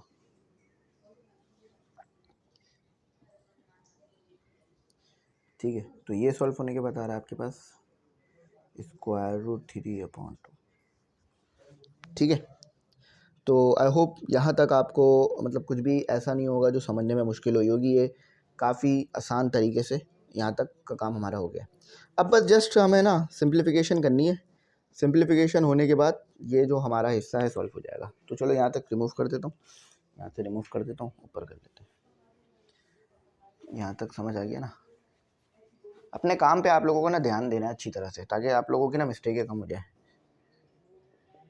π/4 माइनस, तो ये कितना हो गया? देखो pi minus minus plus plus, देखो ये तो π/4 ऐसे डिस लिख लिया। अब ये सॉल्व कर रहा हूँ, ब्रैकेट सॉल्व कर रहा हूँ, तो 1/4 को मैंने मल्टीप्लाई कराया पाई से और 1 से, तो वो माइनस माइनस प्लस पाई हो गया। जस्ट 3 × 4 12, 12 × 2 24 आएगा। ठीक है, तो एक मिनट फिर से मैं कर लेता हूँ, ताकि ऐसा ना हो कि मिस्टेक हो रही हो। यार एक काम और भी हो सकता है, कॉमन निकाला जा सकता है। चलो कॉमन बाद में निकालेंगे, अभी ऐसे करते हैं। और अब 4 अगेन हुआ, बल्कि एक काम करो, आसान करो, 3 × 2 कर लो, 4 को ऐसे ही लिख रहने दो। सही है, कुछ नहीं किया, अभी मैं 1/4 कॉमन निकालूंगा इसलिए कर रहा हूँ। और √3, देखो माइनस प्लस माइनस, -4 × 2। अब 1/4 को कॉमन निकाल लो, तो 1/4 कॉमन निकल गया, तो पाई प्लस π/6 माइनस π/2, सॉरी ये आ गया। अब इन दोनों का ना एलसीएम ले लो, इन दोनों का एलसीएम ले लो, जिस तरह बेहतर लगे उस तरह एलसीएम कर लो। यार ये सवाल थोड़ा मुश्किल लग रहा है मेरे को तो एलसीएम वगैरह लेने के लिए मैंने ऐसा किया। तो यार 6 यहाँ मल्टीप्लाई कर लो, यहाँ भी 6 मल्टीप्लाई कर लो, तो ये कितना हो गया? 7π/6। कैसे किया समझ में आया ना? आसान है, कोई इतना मुश्किल नहीं है, टेंशन नहीं लेना। देखो 6 यहाँ भी मल्टीप्लाई करा दिया, 6 यहाँ भी मल्टीप्लाई करा दिया, तो डिनोमिनेटर सेम हो गया, तो जस्ट 6 हो गया, ऊपर वाले ऐड हो गया, 7 हो गया, माइनस 5। थोड़ी सी ना सिंप्लीफिकेशन करते हुए मैं ना लेंदी स्टेप में चला गया। तो 1/4, तो ये दोनों आपस में मल्टीप्लाई होकर 12 हो जाएंगे। देखो 2 इससे मल्टीप्लाई हो गया, 14 पाई हो गया, और 6 इससे मल्टीप्लाई हो गया, और आपस में दोनों मल्टीप्लाई हुए तो 12 हो गया। ठीक है, तो मेरे ख्याल से ना यहाँ से 2 कॉमन निकल रहा है, तो 2 कॉमन निकाल लिया, तो ये 7 पाई हो गया, ये -3 हो गया, और ये आपके पास हो गया 12। ये 1 पर आता है, ये 2 पर आता है, जो 2 बचा है ना, जो 2 बच रहा है उसे आगे मल्टीप्लाई करा दो, 7 पाई। देखो सिंप्लीफिकेशन कराते हुए मैं थोड़ा सा ना स्टेप ज़्यादा ले गया हूँ आपको समझाने के चक्कर में। आप चाहो तो अपने तरीके से सिंप्लीफाई करके थोड़े से स्टेप्स कम कर सकते हो। ठीक है, ज़रूरी नहीं है कि जो मैंने किया बिल्कुल इसी तरह सिंप्लीफाई करो, थोड़े स्टेप्स कम हो सकते हैं। बस मैं तो समझा रहा था तो इसलिए थोड़ा स्टेप ज़्यादा कर गया। चलो मैच करते हैं, ठीक किया गलत किया। इस 7 पाई -3 स्क्वायर रूट 3 24 बिल्कुल सही है। मैं फिर बोल रहा हूँ, मैंने थोड़े 2-3 स्टेप ज़्यादा कर दिए हैं सिंप्लीफाई कराने के चक्कर में।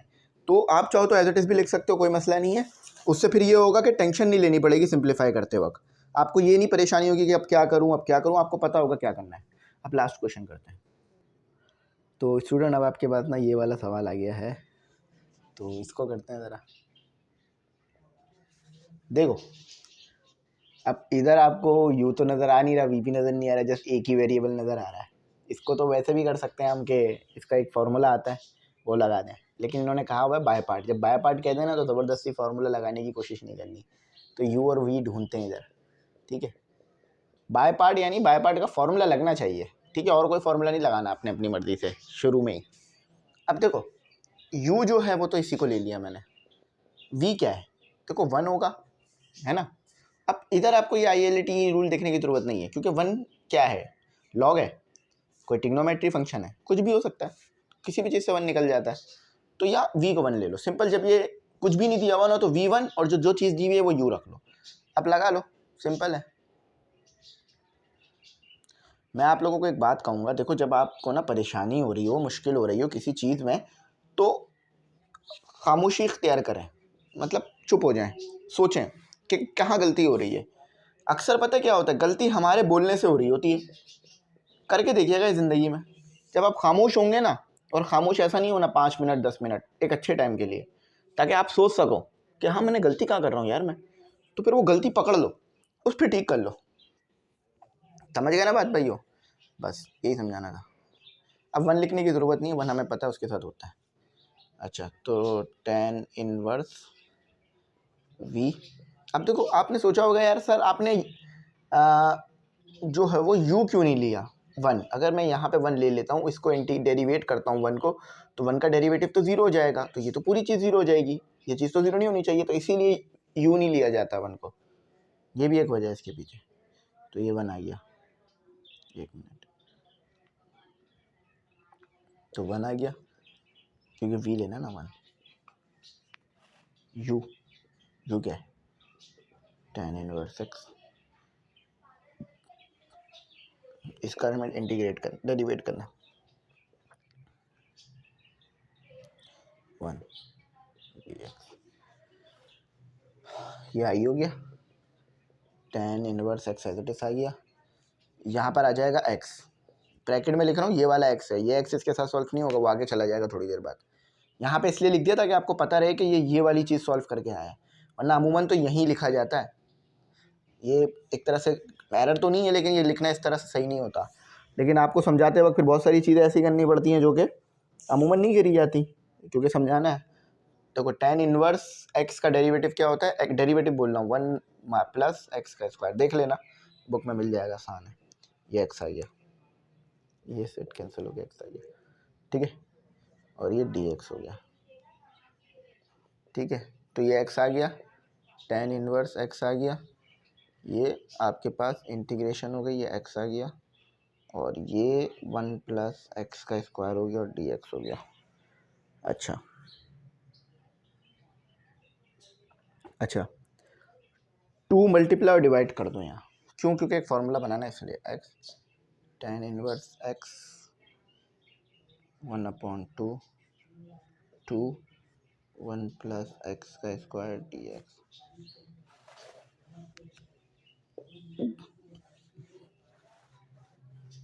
ये आई आ गया एक्स tan इनवर्स एक्स।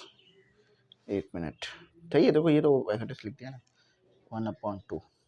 अच्छा अब देखो पेज नंबर 150 पे देखना, ये जो है ना 2x 1 प्लस एक्स का स्क्वायर। अब 150 पे देखने की ज़रूरत नहीं है, मैं बताता हूँ हो क्या रहा है। यार वो याद है, अगर डिनोमिनेटर का डेरिवेटिव न्यूमरेटर में, सॉरी हाँ, अगर डिनोमिनेटर का डेरिवेटिव न्यूमरेटर में मौजूद है, याद है हमने पीछे फॉर्मूला पढ़ा था, मैं बता देता हूँ यार, कि आपके पास इंटीग्रेशन हो रही है, डिनोमिनेटर है और न्यूमरेटर है। अगर डिनोमिनेटर का डेरिवेटिव न्यूमरेटर में मौजूद है तो आप क्या करते थे, ln लिखते थे और जस्ट डिनोमिनेटर को लिख लिया करते थे प्लस सी। अब यहाँ सी नहीं आएगा क्योंकि यहाँ पे हमें डिफाइंड, पहले लगा लेना सी, कोई मसला नहीं, सी लगा लेना। समझ में आया? ये चीज़ याद आई, पीछे पढ़ी थी हमने बहुत बार, 1000 बार पढ़ी थी ये चीज़ पीछे। तो देखो डिनोमिनेटर में क्या है 1 प्लस, तो 2 क्यों लगाया, फॉर्मूला बनाना है, मैंने ये अल्फाज इस्तेमाल किया था, तो यहाँ फॉर्मूला नहीं बन रहा है, 2 इसलिए लगाया क्योंकि डिनोमिनेटर का डेरिवेटिव न्यूमरेटर में आ जाए। मैंने अल्फाज इस्तेमाल कर दिया तो फॉर्मूला लगाएंगे, फॉर्मूला नहीं लग रहा है ये बेसिकली ये प्रॉपर्टी लग रही है, ये प्रॉपर्टी कह लो इसे एक तरह से।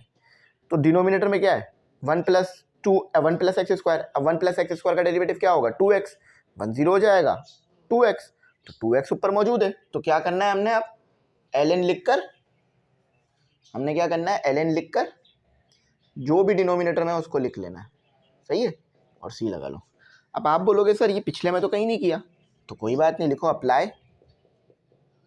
लिमिट, लिमिट लगाओ इस पे जो लिमिट दी हुई थी, तो x tan inverse x minus 1/2 ln 1 plus x का स्क्वायर। अब जब लिमिट लगाओगे ना सी खत्म हो जाता है, 0 और 1 दी हुई थी लिमिट। चलो लिमिट लगा दो, अब उसे मिटाना नहीं चाहिए था मुझे उसको, है ना। i इज इक्वल टू, अब देखो पहले 1 लगा दो, ये 1 आ गया, ये tan इनवर्स ये भी 1 हो गया, ये 1/2 हो गया, ये ln हो गया, ये 1 प्लस 1 का स्क्वायर हो गया, ठीक है। ये लोअर लिमिट, अपर लिमिट लग गई, ठीक है। अब लोअर लिमिट लगा दो। ये लोअर लिमिट लगाने से पता है क्या होगा, बहुत सारी चीज़ें तो ऐसे ही ख़त्म हो जानी है। देखो ये यहाँ पे क्या आ गया 0, tan इनवर्स 0 माइनस 1/2 ln, अगर नहीं आ रहा होगा ना, ये लो ln 1 प्लस 0, ठीक है। लिमिट लगाइए, कुछ भी नहीं किया, परेशान नहीं होना, और परेशान होने वाली चीज़ भी नहीं है। देखो पहले यहाँ 1 पुट किया, जहाँ जहाँ एक्स था वहाँ 1 पुट कर दिया, जहाँ जहाँ अगले में फिर माइनस लगा के जहाँ जहाँ एक्स था फिर 0 पुट कर दिया। तो देखो यह tan इनवर्स एक्स किसके बराबर होता है, आई थिंक 45 के बराबर आता है, देख लेता हूँ बस जस्ट मिनट। हाँ यानी 45 यानी 4/2, सॉरी π/4, 45 सही है डिग्री में, आप उसको डिग्री में कन्वर्ट करो ना यार, डिग्री में कन्वर्ट करो, अभी पता चल जाएगा 45 आ रहा होगा। हाँ और फिर रेडियन में तो π/4 लिखा जाएगा, तो -1/2 ln, देखो 1 तो ये 2 हो गया आपके पास, 1 का स्क्वायर 1 तो दोनों 2 हो जाना है, 0 0 -1/2 ln 1। देखो ये पूरा का पूरा ना 0 हो जाएगा क्योंकि ln 1 0 होता है, कैलकुलेटर से चेक कर लो, ठीक है। यार ये π/4 कहाँ से आ गया, अच्छा π/4 इसका है ना, ठीक है। अच्छा कहाँ तक करा है इन्होंने इसको, यार देखो ये तो पूरी चीज़ 0 हो गई, इसको तो हटा दो, इसको तो हटा दो, ठीक है, ये 0 हो जाएगा, तो ये तो पूरी चीज़ 0 हो गई, इसको तो हटा दो। अब जस्ट इसको डील करो यार, हम उसको बेखामा कहीं में ना लेके चल रहे हैं, अब बेखामा कहीं में अपने आप को ना टेंशन दे रहे हैं उसको, उसकी चक्कर में। देखो 2 को मल्टीप्लाई करा लो, 2 को डिवाइड करा लो, एलसीएम लेना आसान हो जाएगा, और आगे एलसीएम लिया ही होगा। अच्छा तो ये क्या हो गया, i इज इक्वल टू π/4 -2, 2 1 से मल्टीप्लाई हुआ, थोड़ा सा सिंप्लीफाई करके लिख रहा हूँ मैंने ना, थोड़ा सा ना वो कर दिया है, घिचपिच मचा दी है। देखो एलसीएम हो जाएगा पाई -2 ln2 4। अब जिस बच्चे ने यहाँ तक आंसर छोड़ा ना, मैं उसे 5/5 नहीं दूंगा, मैं उसे 4/5 दूंगा। वैसे तो ये नाइंसाफ़ी होगी उस बच्चे के साथ, सबसे पहली बात। वैसे मैं करूँगा नहीं, लेकिन हंसी मजाक में बोल रहा हूँ। अब ऐसा क्यों यार, ये आप बिल्कुल बेसिक प्रॉपर्टी लग रही है ln की, बिल्कुल बेसिक प्रॉपर्टी। क्या होती है 2 ln2, इसका मतलब क्या हो गया, ये हो गया है ना। तो क्या हो गया ln4। तो यार कभी कभार ना ये चीज़ें मुझे नज़र आती हैं, मैं नंबर नहीं काटता हूँ, मैं एक अच्छा टीचर हूँ। आप लोगों की तरफ थोड़ा सा ज़्यादा मैं झुकाव रखता हूँ, तो आप लोगों को अच्छे नंबर दे देता हूँ। यहाँ भी छोड़ोगे तो 5/5 मिलने चाहिए, मगर अगर कोई टीचर काट ले तो आप कुछ कह नहीं सकते भाई कि सर आपने क्यों नंबर पूरे नहीं दिए। तो ये यहाँ तक रखना, ठीक है, यहाँ तक रखना। चेक करता है, सही है, पाई -ln4/4, ठीक है। तो देखो मैं बस इतना कहूँगा यार, ज़िंदगी में ना बस मेहनत करो, कोशिश करो अच्छी से अच्छी, और अल्लाह ताला पे भरोसा रखो, ठीक है। नमाज़ वगैरह पढ़ो, इंशाल्लाह ज़िंदगी में ज़रूर कामयाब होगे। और मैंने अपनी ज़िंदगी में ना किसी मेहनत करते हुए को ना नाकाम नहीं देखा, ठीक है। बहुत सारे लोग कहते हैं यार डिग्री करके लोग नाकाम हो जाते हैं, ये वो। यार मैंने अपनी ज़िंदगी में ना कभी किसी को, मेहनत करने वाले इंसान को, चाहे वो तालीम में मेहनत करे, किसी स्किल्स में मेहनत करे, किसी हुनर में मेहनत करे, हुनर स्किल्स एक ही चीज़ होती है, लेकिन वो नाकाम नहीं होता कभी। बस मेहनत होनी चाहिए, क्योंकि पढ़ाई भी तो मेहनत से ही होती है ना यार। बेशक मैं समझता हूँ पढ़ाई करना सबसे आसान काम है। ना हाथ काले होते हैं, देखो मेरे तो हाथ फिर भी काले हो गए, लेकिन ये भी साफ़ हो जाएंगे। ना हाथ काले होते हैं, ना चोट लगती है, ना कुछ और होता है।